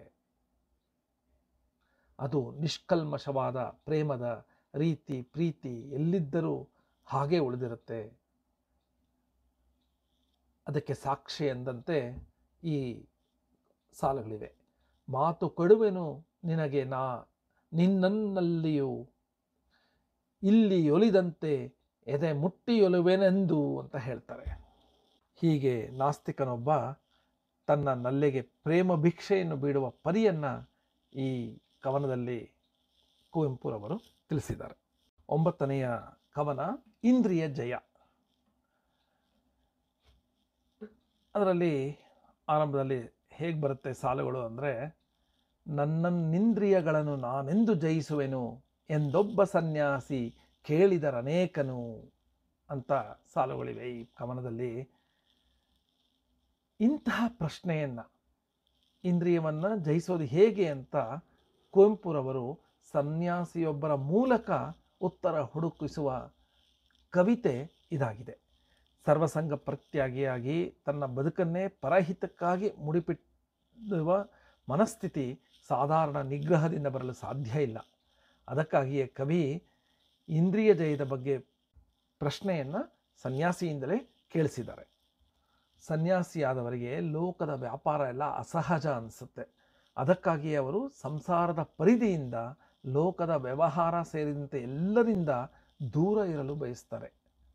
ಏನು ಹೇಳ್ತಾರೆ ಈ ಕವನದಲ್ಲಿ ಅಂದರೆ, ಲೋಕವೆಲ್ಲವೂ ಮಾಯೆ, ಪ್ರೇಮವೆಂಬುದು ಮಿಥ್ಯೆ, ಸೌಂದರ್ಯವೆಂಬುದು ಪ್ರಕೃತಿಯೊಡ್ಡಿದ ಜಾಲ, ಸಂಸಾರ ಮರುಭೂಮಿ, ಎಲ್ಲ ಬಿಟ್ಟರೆ ಮುಂದೆ ಎಲ್ಲವೂ ಲಭಿಸುವುದು ಸನ್ಯಾಸದೊಳೆ ಮುಕ್ತಿ ಅಂತ ಹೇಳ್ತಾರೆ. ಅಂದರೆ ಈ ಲೋಕನೇ ಒಂದು ದೊಡ್ಡ ಮಾಯಾ ಪ್ರಪಂಚ. ಇಲ್ಲಿರುವ ಪ್ರೀತಿ ಪ್ರೇಮ ಎಲ್ಲವೂ ಸುಳ್ಳು. ಸುಂದರವಾದ ಯಾವುದೇ ಸಂಗತಿಯು ಪ್ರಕೃತಿ ನಿರ್ಮಿಸಿದಂಥ ಬಹುದೊಡ್ಡ ಜಾಲ. ಇದರಿಂದ ಹೊರಬರಬೇಕು, ಇಲ್ಲವಾದರೆ ಸಂಸಾರ ಎನ್ನುವ ಮರುಭೂಮಿಯನ್ನು ಪ್ರವೇಶಿಸಬೇಕು. ಅಲ್ಲಿಂದ ಹೊರಬರಲು ಯಾವುದೇ ಮಾರ್ಗವಿಲ್ಲ. ಆದರೆ ಎಲ್ಲವನ್ನೂ ತೊರೆದು ಸನ್ಯಾಸಿಯಾಗಿಬಿಟ್ರೆ ಮುಕ್ತಿ ದೊರಕುತ್ತೆ ಅಂತ ಕವಿ ಸಾಲುಗಳಲ್ಲಿ ಹೇಳ್ತಾರೆ. ಆದರೆ ನದಿಯಲ್ಲಿ ಮಿಂದು ಧ್ಯಾನ ಜಪಗಳನ್ನು ಮಾಡುತ್ತಾ ಇದ್ದ ಸನ್ಯಾಸಿಗೆ ಇಂದ್ರಿಯಗಳನ್ನು ಜಯಿಸುವುದು ಸಾಧ್ಯವಾಗುವುದಿಲ್ಲ ಅಂತಾರೆ. ಕೊನೆಗೆ ಹರೆಯದ ಸುಂದರಿಯೊಬ್ಬಳನ್ನು ಕಂಡು ಸನ್ಯಾಸಿ ಅದೇ ಪ್ರಶ್ನೆಯನ್ನು ಕೇಳ್ತಾರೆ. ಆಕೆ ಉತ್ತರ ಕೊಡ್ತೇನೆ ಬಾ ಅಂತ ತನ್ನ ಮನೆಗೆ ಕರೆದೊಯ್ತು ಒಂದು ಮುಷ್ಟಿ ಏನೋ ಒಂದನ್ನು ಕೊಡ್ತಾಳೆ. ಸಾಧು ಅದನ್ನು ಹಾಗೆ ತಂದು ಸ್ವಲ್ಪ ದೂರದಲ್ಲಿ ಬಂದು ನೋಡಿದ್ರೆ ಏನಿರುತ್ತೆ, ಬರೀ ಬೂದಿ. ಕೈ ಬಿಚ್ಚಿದೊಡನೆ ಗಾಳಿಯಲ್ಲಿ ತೂರಿ ಹೋಯಿತು. ಸಾಧು ಆಶ್ಚರ್ಯದಲ್ಲಿ ನಿಂತು ಚಿಂತಿಸುತ್ತಿರೆ ಬೂದಿ ಇಂತು ನುಡಿಯಿತಂತು. ನೀ ಸತ್ತು ಸೂಡಿನಲ್ಲಿ ಹೆಣ ಬೂದಿಯಾದಂದು ನಿನಗೆ ಇಂದ್ರಿಯ ಜಯವು ನೀನು ನಾನಾದಂದು ಅಂತ ಹೇಳುತ್ತೆ ಬೂದಿ. ಅಂದರೆ ಸಾರಾಂಶ ಏನಂದರೆ, ನೀನು ಬೂದಿಯಾದಾಗ ನಿನಗೆ ಇಂದ್ರಿಯ ಜಯಿಸುವ ಶಕ್ತಿ ಬರುತ್ತೆ ಅಂತ. ಬೂದಿ ಅಂದರೆ ಸನ್ಯಾಸಿ ನೀನು ನಾನಾದಾಗ, ಅಂದರೆ ಸನ್ಯಾಸಿ ನೀನು ಬೂದಿಯಾದಾಗ ನಿನಗೆ ಇಂದ್ರಿಯ ಜಯ ಸಿಕ್ತು ಅಂತ ಅನ್ಕೋಬಹುದು ಅಂತ ಹೇಳ್ತಾರೆ. ಇಲ್ಲಿ ಬಹಳ ಮಹತ್ವದ ಸಂಗತಿ ಇಲ್ಲಿ ಹೇಳ್ತಾರೆ ಕುವೆಂಪು. ಮೊದಲನೇದು, ಹೆಣ್ಣು ಮಾಯೆ ಎಂದು ಭಾವಿಸುವವರಿಗೆ ಜೀವನದ ತತ್ವವನ್ನು ಹೆಣ್ಣಿನಿಂದಲೇ ಉತ್ತರವನ್ನು ಕೊಡಿಸಿದ್ದಾರೆ ಇಲ್ಲಿ. ಎರಡನೆಯದು, ನಾನು ಇಂದ್ರಿಯಗಳನ್ನು ಗೆಲ್ಲುವೆ ಎಂಬ ಅಹಂಕಾರ ಸುಟ್ಟು ಬೂದಿಯಾದಾಗ, ಸಾವೇ ಬಂದು ದೇಹನೇ ಸುಟ್ಟು ಬೂದಿಯಾಗೋದಂತ ಅಲ್ಲ, ನಾನು ಎಂಬುವ ಅಹಂಕಾರ ಸುಟ್ಟು ಬೂದಿಯಾದಾಗ ಮಾತ್ರ ಇಂದ್ರಿಯಗಳ ಮೇಲೆ ಹಿಡಿತ ಸಾಧಿಸಬಹುದು ಎನ್ನುವ ಮಾರ್ಮಿಕ ಸತ್ಯವನ್ನು ಕುವೆಂಪು ಇಲ್ಲಿ ಹೇಳಿದ್ದಾರೆ. ಇಂತಹ ಸ್ಥಿತಿಗೆ ಏರಿದ ಯಾವುದೇ ವ್ಯಕ್ತಿ, ಸನ್ಯಾಸಿಯಾಗಿರಲಿ ಅಥವಾ ಸಂಸಾರಿಯಾಗಿರಲಿ, ಇಂದ್ರಿಯಗಳನ್ನು ಜಯಿಸಲು ಸಾಧ್ಯ ಎನ್ನುವ ಕವಿಯ ಆಶಯ ಈ ಕವನದಲ್ಲಿ ಮೂಡಿಬಂದಿದೆ. ಮತ್ತೊಂದು ಕವನ 10ನೇದು, ಕ್ಲೈಬ್ಯವನ್ನು ಸಂಹರಿಸು. ನೋಡಿ, ಕ್ಲೈಬ್ಯ ಅನ್ನೋ ಪದ ನಾವು ಯಾರೂ ಕೇಳೇ ಇರೋದಿಲ್ಲ ಇದುವರೆಗೂ. ಕ್ಲೈಬ್ಯ ಎಂದರೆ ನಿರ್ವೀರ್ಯತೆ, ವೈಕಲ್ಯವಿರುವುದು ಎಂಬ ಅರ್ಥಗಳಿದೆ. ಇದರಲ್ಲಿ ಏನು ಹೇಳ್ತಾರೆ ಅಂದರೆ, ಒಂದು 12 ಸಾಲುಗಳ ಪುಟ್ಟ ಕವನ ಇದು. ಕ್ಲೈಬ್ಯವನ್ನು ಸಂಹರಿಸೋ, ದೌರ್ಬಲ್ಯವನ್ನು ದಹಿಸೋ, ಹೃದಯಕ್ಕೆ ಪೌರುಷವ ದಯಪಾಲಿಸು ಅಂತ ಕವಿ ಹೇಳ್ತಾರೆ. ಕ್ಲೈಬ್ಯ ಅಂದರೆ ನಿರ್ವೀರ್ಯತೆ, ವೈಕಲ್ಯತೆ ಅಂತ ಹೇಳಿದೆ. ಇಂತಹ ವೈಕಲ್ಯಗಳನ್ನು ತೊಡೆದು ಹಾಕು, ದೇಹ ಮತ್ತು ಮನಸ್ಸುಗಳಲ್ಲಿರುವ ವಿಕಲತೆಯನ್ನು ತೊಡೆದು ಹಾಕು, ಅದರ ಜೊತೆಗೆ ನಮ್ಮಲ್ಲಿರುವ ದೌರ್ಬಲ್ಯಗಳನ್ನು ಸುಟ್ಟು ಬಿಡು ಅಂತ ಮಹಾ ಚೈತನ್ಯಕ್ಕೆ ಈ ಕವನದಲ್ಲಿ ಕೇಳ್ಕೊಳ್ಳಾಗ್ತಿದೆ. ಮನಸ್ಸಿನಲ್ಲಿ ವಿಕಲತೆ ಆರಂಭಗೊಳ್ಳೋದೇ ಇಂದ್ರಿಯಗಳ ಅರಿಷಡ್ವರ್ಗಗಳಿಂದ. ಅಲ್ಲಿನ ಆಮಿಷಗಳು ಹೆಚ್ಚಾದಂತೆ ಮನಸ್ಸು ದೃಢತೆಯನ್ನು ಕಳೆದುಕೊಂಡು ನಿಸ್ತೇಜವಾಗ್ತಾ ಹೋಗುತ್ತೆ. ಆದ್ದರಿಂದ ನಿಸ್ತೇಜವನ್ನು ಕೊಡಹಿ ಹೊರಬರಬೇಕು ಅಂದರೆ ಜ್ಞಾನವೆಂಬ ತೇಜ, ಬೆಳಕು ಮೇಲುಗೈ ಆಗಬೇಕು ಅಂತ ಕುವೆಂಪುರವರು ಈ ಕವನದಲ್ಲಿ ಹೇಳ್ತಾರೆ. ಸನ್ನಡತೆಯಲ್ಲಿ ಮನವಿದ್ದಾಗ ಕ್ಲೈಬ್ಯದಿಂದ ಮುಕ್ತಿ ಹೊಂದಬಹುದು. ಒಮ್ಮೊಮ್ಮೆ ಭೋಗಾಭಿಲಾಷೆಗಳ ಭೈರವ ತರಂಗಗಳು ಅಪ್ಪಳಿಸಲು ಯೋಚಿಸುವ ಶಕ್ತಿಯೇ ಕಳೆದು ಹೋಗ್ಬಿಡಬಹುದು ಅಂತ ಕುವೆಂಪುರವರು ಈ ಕವನದಲ್ಲಿ ಹೇಳ್ತಾರೆ. ದ್ವಂದ್ವಗಳಿಲ್ಲದ ಮನಸ್ಸಾಕ್ಷಿಯಾದ ಕಾರ್ಯಗಳನ್ನೇ ಸಮರ್ಥವಾಗಿ ಮಾಡುವ ದೃಢಚಿತ್ತವನ್ನು ನೀಡುವಂಥ ಕವಿ ಪ್ರಾರ್ಥಿಸ್ತಾರೆ. ಜೀವನದ ಗತಿ ಲಯಬದ್ಧವಾಗಿರಬೇಕು. ಜೀವನ ಸರಾಗವಾಗಿ ನಡಿಬೇಕಂದ್ರೆ ಈ ಕವನದ ಸಾಲುಗಳು ಎಲ್ಲರ ಮನದ ದನಿಯಾಗಬೇಕು. ಯಾವ ಸಾಲುಗಳು ಅಂದರೆ, ಮನವು ಸರಿ ಎಂಬುದನ್ನು ಎದೆಯನುಸರಿಸುವಂತೆ ದೃಢತೆಯ ನಡತೆಯನ್ನು ನನ್ನ ದೆನಿಸೋ ಅಂತ ಕವಿ ಹೇಳ್ತಾರೆ. 11ನೆಯ ಕವಿತೆ, ಕಾವಿಯನುಟ್ಟ ತರುಣನೊಬ್ಬನಿಗೆ. ಕಾವಿ ಅನ್ನೋದು ಪರಮ ಪವಿತ್ರತೆಯ ಸಂಕೇತ. ಅದನ್ನು ಧರಿಸಿದವರು ಸಹ ಅಷ್ಟೇ ಪಾವಿತ್ರತೆಯನ್ನು ಕಾಪಾಡಿಕೊಂಡಿರಬೇಕು ಎನ್ನುವ ಕಾಳಜಿ ಈ ಕವನದಲ್ಲಿ ನಾವು ಕಾಣಬಹುದು. ಈ ಕಾಳಜಿಯನ್ನು ಇಂದಿನ ಸಮಾಜಕ್ಕೆ ಬಹಳ ಮುಖ್ಯವಾದ ಸಂದೇಶ ಅಂತ ಹೇಳಬಹುದು ಕುವೆಂಪುರವರು ಕೊಟ್ಟಿರೋದು. ಎಷ್ಟು ಜನ ನಾವು ನೋಡಿದ್ದೀವಿ, ಕಾವಿ ಹುಟ್ಟವರು ಮಾಡಬಾರ್ದನ್ನು ಮಾಡಿ ಜೈಲಿಗೆ ಹೋಗಿ ಬಂದಿರೋದು. ಭಾರತದ ಮೇಲಿಂದ ಕೆಳಗಿನವರೆಗೂ ನಾವು ಇದನ್ನು ನೋಡಬಹುದು. ಕಾವಿ ಬಟ್ಟೆಯನ್ನು ಧರಿಸಿದ ಮಾತ್ರಕ್ಕೆ ಜ್ಞಾನಿ, ಗುರು, ಶಾಂತಿಯ ಪ್ರತೀಕ ಆಗಿ ಬಿಡೋದಿಲ್ಲ ಎನ್ನುವ ಎಚ್ಚರಿಕೆಯನ್ನು ಕವಿ ಕೊಡ್ತಾರೆ. ಏನು ಹೇಳ್ತಾರೆ ಅಂದರೆ, ಗೈರಿಕ ವಸನದಾರಿಯಾದ ಮಾತ್ರಕ್ಕೆ ಧರೆಯ ಗೌರವಾರಾಧನೆಗಳಿಗೆ ಪಾತ್ರವೇನಯ್ಯ. ಭ್ರಾಂತ ಸನ್ಯಾಸಿ ಕಾವಿಯನುಟ್ಟ ಮಾತ್ರದಲ್ಲಿ ಶಾಂತಿ ಬಂದುದ ನಿನಗೆ ಜ್ಞಾನಿಯಾದೆಯ ನೀನು ಅಂತ ಕವಿ ಕೇಳ್ತಾರೆ. ಕತ್ತೆ ಕೆಂಗಾವಿನಲ್ಲಿ ಎಷ್ಟು ಹೊತ್ತುರುಳಿದರೆ ಉತ್ತಮೋತ್ತಮ ಅಶ್ವವಾಗುವುದಯ ಹೇಳಯ್ಯ ಅಂತ ಕೇಳ್ತಾರೆ. ಯಾರೋ ಅರಿತವರು ಆಡಿದ ಮಾತುಗಳನ್ನೇ ಬಾಯಿಪಾಠ ಮಾಡಿ ಹೇಳೋದ್ರಿಂದ ಜ್ಞಾನ ಸಿದ್ಧಿಸೋದಿಲ್ಲ. ತಿಳಿ ಎನ್ನುವುದು ಮತ್ತೆ ಒಳಗಿನಿಂದ ದಕ್ಕಿರಬೇಕು. ಅದರಿಂದ ಸನ್ಯಾಸ ಪಟ್ಟ ಬರಬೇಕು. ಅವಸರಕ್ಕೋ, ಅಗತ್ಯಕ್ಕೋ, ಜೀವನೋಪಾಯ ಪಥಕ್ಕೋ ಕಾವಿ ತೊಟ್ಟರೆ ಗೌರವ ಸಿಗೋದಿಲ್ಲ. ಬದುಕಿನ ಯೋಚನೆ ಇರುವುದಿಲ್ಲವೆಂದು ಭಾವಿಸಬೇಡ. ಏನು ಹೇಳ್ತಾರೆ ಅಂದರೆ, ಯಾಕೆ ಅಂದರೆ ಕಾವಿ ಬರಿ ಮಣ್ಣಲ್ಲ ಕಾಣಯ್ಯ ಅದು ಬೆಂಕಿ, ಅಧಿಕಾರಿ ಉಟ್ಟರದು ಉರಿಗಣ್ಣು, ನಿನ್ನಂತ ಮದಮೋಹಿ ಧರಿಸಿದರೆ ಕೆಮ್ಮಣ್ಣು ಅಂತ ಕವಿ ಹೇಳ್ತಾರೆ. ಕಾವಿಯನ್ನು ಧರಿಸಬೇಕಾದ್ರೆ ಮಾನಸಿಕವಾಗಿ ಪಕ್ವವಾಗಿರಬೇಕು. ಆದರೆ ಒಬ್ಬ ಯುವಕ ಕಾವಿಯನ್ನುಟ್ಟಾಗ ಆ ಯುವಕನಿಗೆ, ತರುಣನಿಗೆ ಕವಿ ಹೇಳ್ತಾರೆ, ತರುಣ, ನೀನಿನ್ನು ಎಲ್ಲ ಆಸೆಗಳನ್ನು ತುಂಬಿಟ್ಟುಕೊಂಡಿರುವ ಯುವಕ, ಮಿಡಿಗಾಯೊಂದು ತನ್ನ ಒಗರು ಹುಳಿಗಳನ್ನು ಕಳೆದುಕೊಂಡು ಹೇಗೆ ಹಣ್ಣಾಗುವುದು ಅದೇ ರೀತಿಯಲ್ಲಿ ನೀನು ಮಾಗಬೇಕು. ಅಂತರ್ಯದ ಒಳಗಿರುವ ಮದ ಮತ್ಸರ ಮೋಹ ಮುಂತಾದವುಗಳನ್ನು ದಾಟದೆ ಬರೀ ಬಟ್ಟೆಯ ಧರಿಸಿದರೆ ಅದಕ್ಕೆ ಯಾವ ಬೆಲೆ ಬರೋದಿಲ್ಲ. ಮನದೊಳಗಿನಿಂದ ಸನ್ಯಾಸ, ಅದರ ಮೇಲೊಂದು ಆಸೆ ಬರಬೇಕು. ಮನದ ಒಳಗಿಂದ ಬರಬೇಕು ಸನ್ಯಾಸದ ಬಗ್ಗೆ ಆಸೆ. ಅನಂತರ ಅದು ಹಣ್ಣಿನ ರೀತಿಯಲ್ಲಿ ಬಲಿತು ಮಾಗಬೇಕು ಅಂತ ಕವಿ ಹೇಳ್ತಾರೆ. ಇಲ್ಲಿ ಕವಿ ಹಣ್ಣು ಮತ್ತು ವ್ಯಕ್ತಿತ್ವವನ್ನು ಒಂದಕ್ಕೊಂದು ಹೋಲಿಸಿ ಮಾತಾಡ್ತಾರೆ. ಹಣ್ಣು ಹೇಗೆ ಮಾಗುತ್ತೋ ಹಾಗೆ ವ್ಯಕ್ತಿತ್ವ ಸಹ ಮಾಗಬೇಕು. ವ್ಯಕ್ತಿತ್ವವು ವಿಕಾರವನ್ನೆಲ್ಲ ಕಳೆದುಕೊಂಡು ಅರಿವಿನಿಂದ ಬಲಿತು ನಿರ್ವಿಕಾರ ನಿರ್ಲಿಪ್ತ ಜ್ಞಾನದಿಂದ ಪರಿಪಾಕಗೊಂಡಾಗ ಅದು ಎಲ್ಲರನ್ನೂ ಆಕರ್ಷಿಸುತ್ತೆ, ಸಮಾಜಕ್ಕೂ ಉಪಯುಕ್ತವಾಗುತ್ತೆ.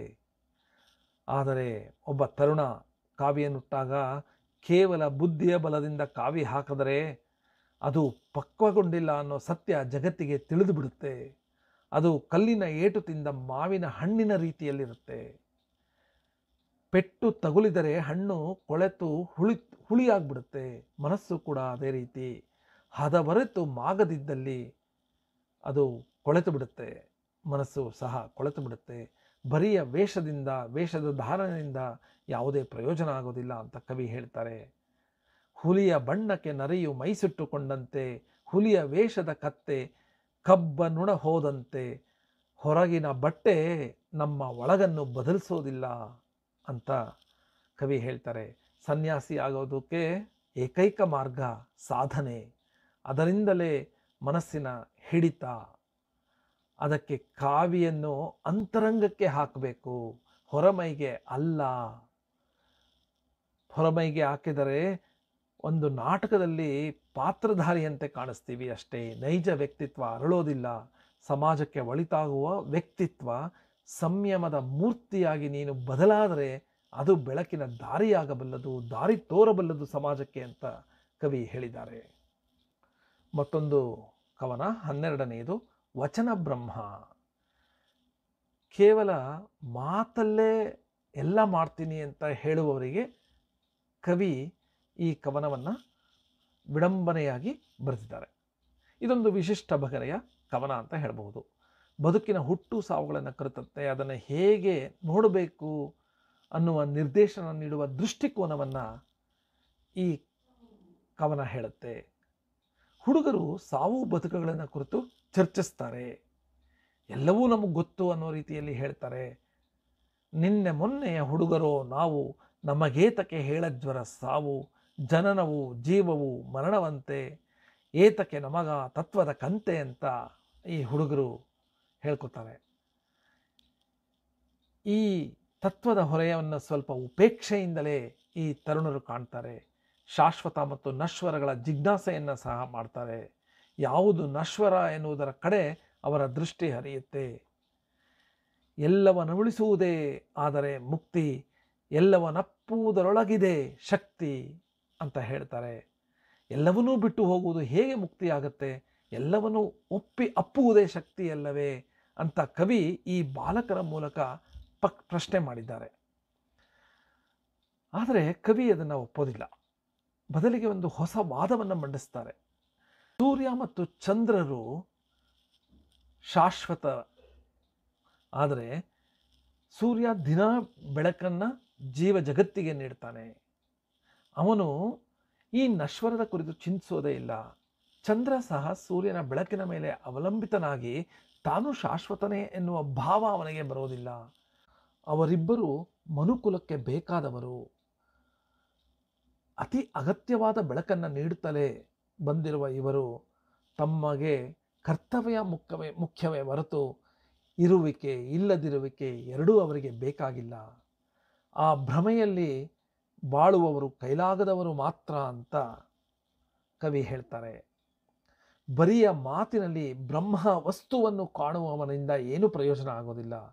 ಬದಲಿಗೆ ಪರ ತತ್ವ ಒಂದಿದೆ, ಅದು ಎಲ್ಲವನ್ನು ಗಮನಿಸುತ್ತಿದೆ ಎಂಬ ಅರಿವನ್ನು ಈ ಮೇಲೆ ಕಾಣುವ ಸೂರ್ಯ ಚಂದ್ರರಿಂದ ಪಡೆದುಕೋಬೇಕು.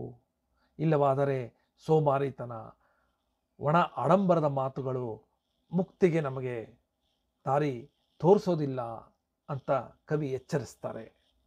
ಮತ್ತೊಂದು ಕವನ 13ನೇದು, ಮುದುಕರಾದ ದೊಡ್ಡ ಮನುಷ್ಯರೊಬ್ಬರಿಗೆ. ಈ ಕವನದ ಶೀರ್ಷಿಕೆ. ಜೀವನದ ದಾರಿಯಲ್ಲಿ ಕೊನೆಯ ಹಂತದ ಪಯಣ ಮುಗಿಸುವವರು ಮುದುಕರು ಹೇಗಿರಬೇಕು, ಹೇಗೆ ನಡೆದುಕೊಳ್ಳಬೇಕು ಅನ್ನೋದನ್ನು ವಸ್ತುವಾಗಿರಿಸಿಕೊಂಡು ಈ ಕವನವನ್ನು ಕುವೆಂಪು ಬರೆದಿದ್ದಾರೆ. ಕವನವನ್ನು ಓದುತ್ತಾ ಹೋದಂತೆ ಸತ್ಯವಾದ ಅನುಭವವನ್ನು ನಾವು ಕಾಣಬಹುದು. ಕವನ ಆರಂಭವಾಗುವುದೇ ವಿಡಂಬನೆಯ ಮಾತುಗಳಿಂದ. ಅಯ್ಯೋ ನಿಮಗೀಗೇಕೆ ಬಿರುದು ಗಿರುದಿನ ಮೋಜು ಗೋಜು, ಮೇಣು ಪತ್ರಿಕೆಯ ಲಘುತರ ಕೀರ್ತಿ ಅಂತ ಕೇಳ್ತಾರೆ ಕುವೆಂಪುರವರು.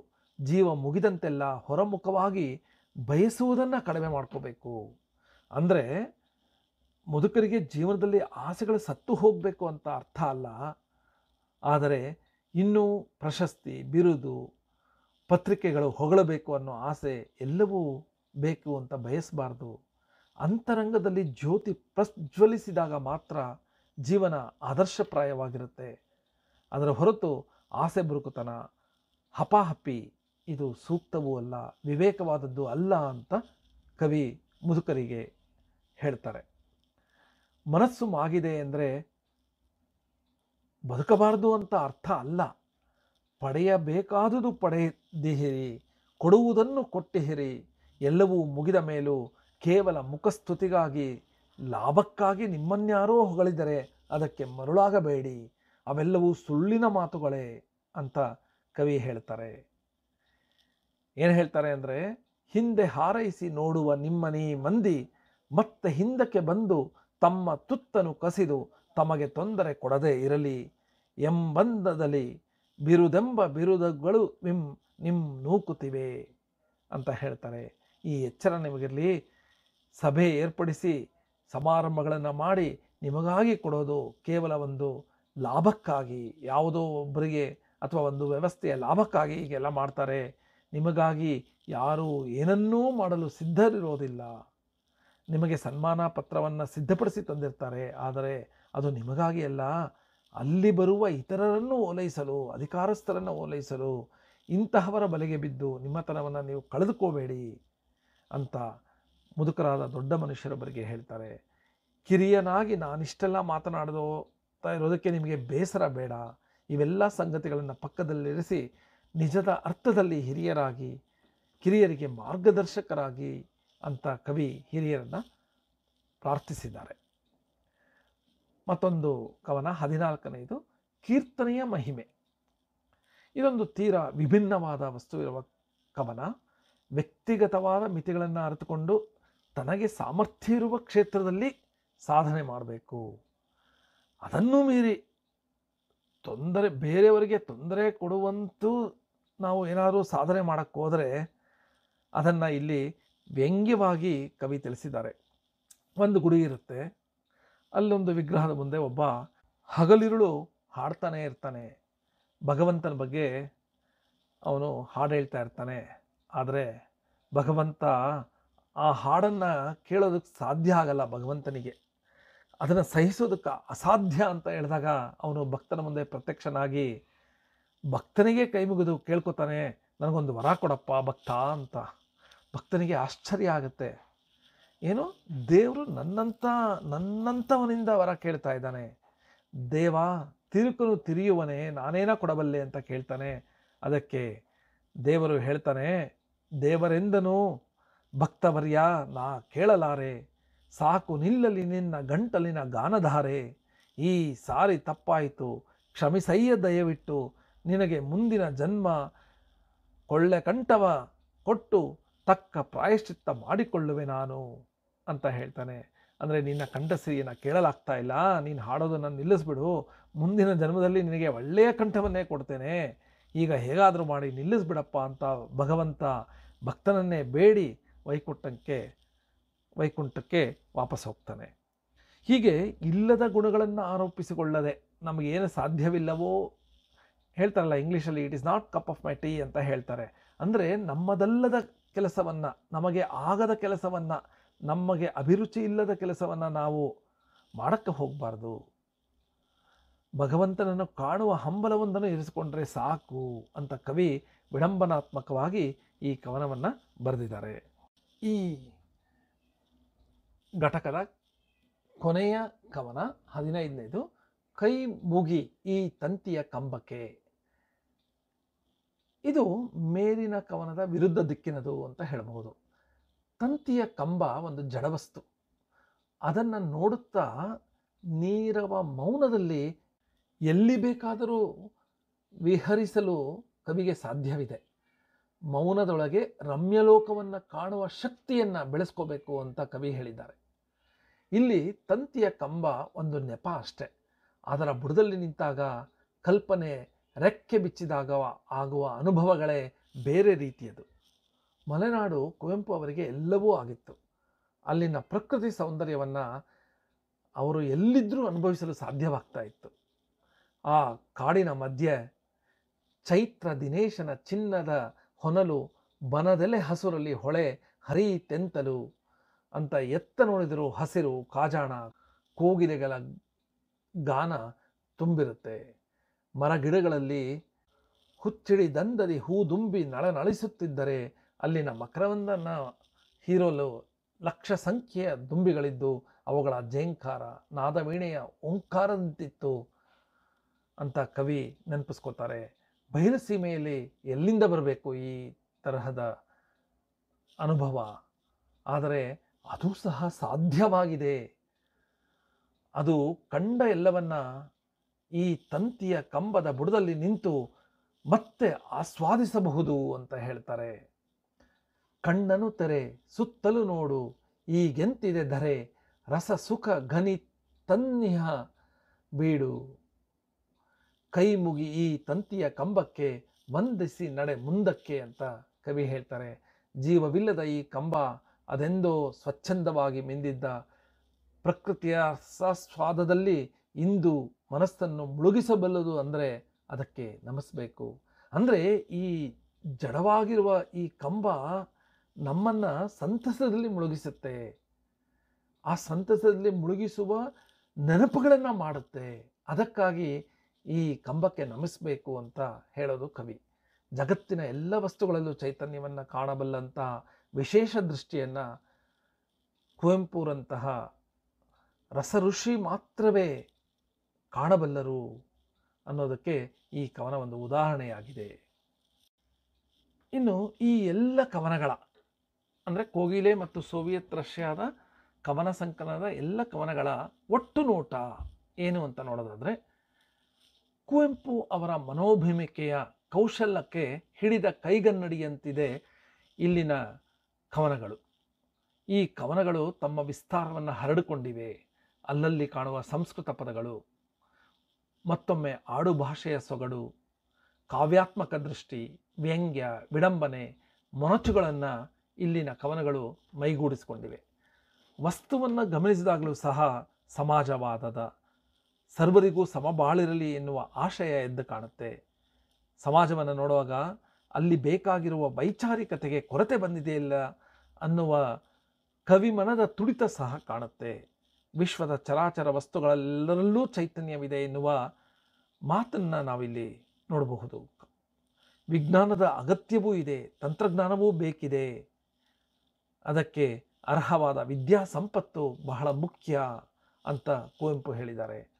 ಕೇವಲ ಮಂತ್ರಶಕ್ತಿಯಿಂದ ದುರ್ಜನರನ್ನು ಎದುರಿಸೋಕ್ಕಾಗೋದಿಲ್ಲ ಅಂತ ವಾಸ್ತವದ ವಿಷಯವನ್ನು ಹೇಳಿದ್ದಾರೆ. ದೇಶ, ನೆಲ, ಜಲ, ನಾಡು, ನುಡಿಗಳ ಪ್ರಶ್ನೆ ಬಂದಾಗ ಮಿಕ್ಕೆಲ್ಲವನ್ನೂ ಪಕ್ಕಕ್ಕೆ ಸರಿಸಿ ಅದಕ್ಕಾಗಿ ಧ್ವನಿ ಎತ್ತುವ, ಕರೆ ಕೊಡುವ, ಬಡಿದೆಬ್ಬಿಸುವ ನಿಟ್ಟಿನಲ್ಲಿ ಕುವೆಂಪು ಅವರ ಕವನಗಳನ್ನು ನಾವು ಇಲ್ಲಿ ನೋಡಬಹುದು.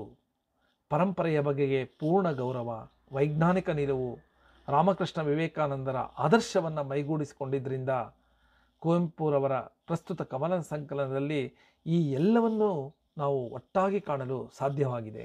ಪ್ರೀತಿ ಮತ್ತು ಶಾಂತಿಯಿಂದ ಮಾತ್ರ ಬದುಕಿನ ನೆಮ್ಮದಿ ಕಂಡುಕೊಳ್ಳಲು ಸಾಧ್ಯ.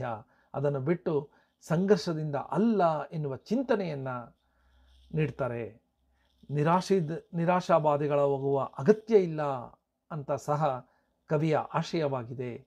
ಈ ಕವನ ಸಂಕಲನದಲ್ಲಿ ಇವೆಲ್ಲವೂ ವ್ಯಕ್ತವಾಗಿರೋದನ್ನು ನಾವು ವಿವಿಧ ಕವನಗಳಲ್ಲಿ ನೋಡಬಹುದು. ಇದು ಈ ಕವನ ಸಂಕಲನದಲ್ಲಿರುವ ಎಲ್ಲ ಕವನಗಳ ಒಂದು ಒಟ್ಟು ನೋಟ ಅಂತ ಹೇಳಬಹುದು. ಇನ್ನು ಈ ಘಟಕದ ಸಾರಾಂಶ ನೋಡೋಣ. ನಾವು ಈ ಬ್ಲಾಕಿನ ಮೊದಲ ಘಟಕದಲ್ಲಿ ಕುವೆಂಪುರವರ ಬಗ್ಗೆ ಪರಿಚಯ ಮಾಡಿಕೊಂಡ್ವಿ. ನಂತರ 2, 3, 4ರ ಘಟಕಗಳಲ್ಲಿ ಕುವೆಂಪುರವರ ಕೋಗಿಲೆ ಮತ್ತು ಸೋವಿಯತ್ ರಷ್ಯಾ ಕವನ ಸಂಕಲನಗಳಲ್ಲಿರುವ ವಿವಿಧ ಕವನಗಳನ್ನು ಬೇರೆ ಬೇರೆ ಭಾಗಗಳನ್ನಾಗಿ ಮಾಡಿ ಅಧ್ಯಯನ ಮಾಡಿದ್ವಿ.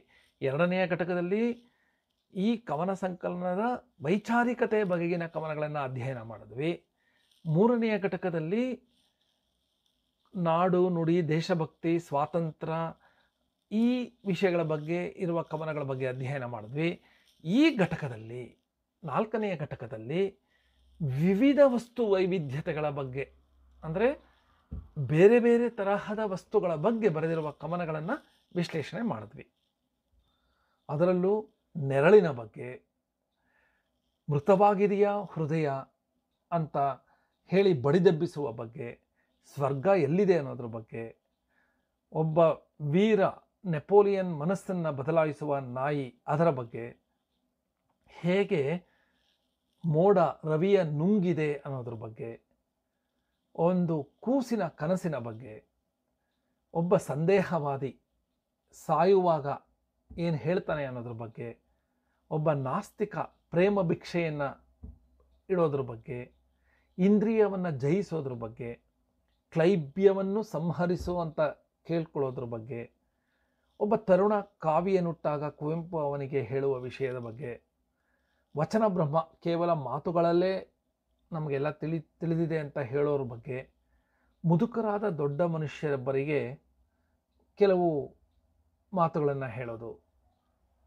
ಮತ್ತು ಕೀರ್ತನೆಯ ಮಹಿಮೆ ಏನು ಅನ್ನೋದು ಅದರ ಬಗ್ಗೆ ಒಂದು ಕವನ, ಕೊನೆಗೆ ಜಡವಸ್ತುವಾದ ಒಂದು ತಂತಿಯ ಕಂಬಕ್ಕೆ ಕೈ ಮುಗಿ ಅಂತ ಹೇಳೋದ್ರ ಬಗ್ಗೆ, ಹೀಗೆ ವಿವಿಧ ವೈವಿಧ್ಯಮಯ ವಸ್ತುಗಳ ಕವನಗಳನ್ನು ಈ ಘಟಕದಲ್ಲಿ ನೋಡಿದ್ವಿ.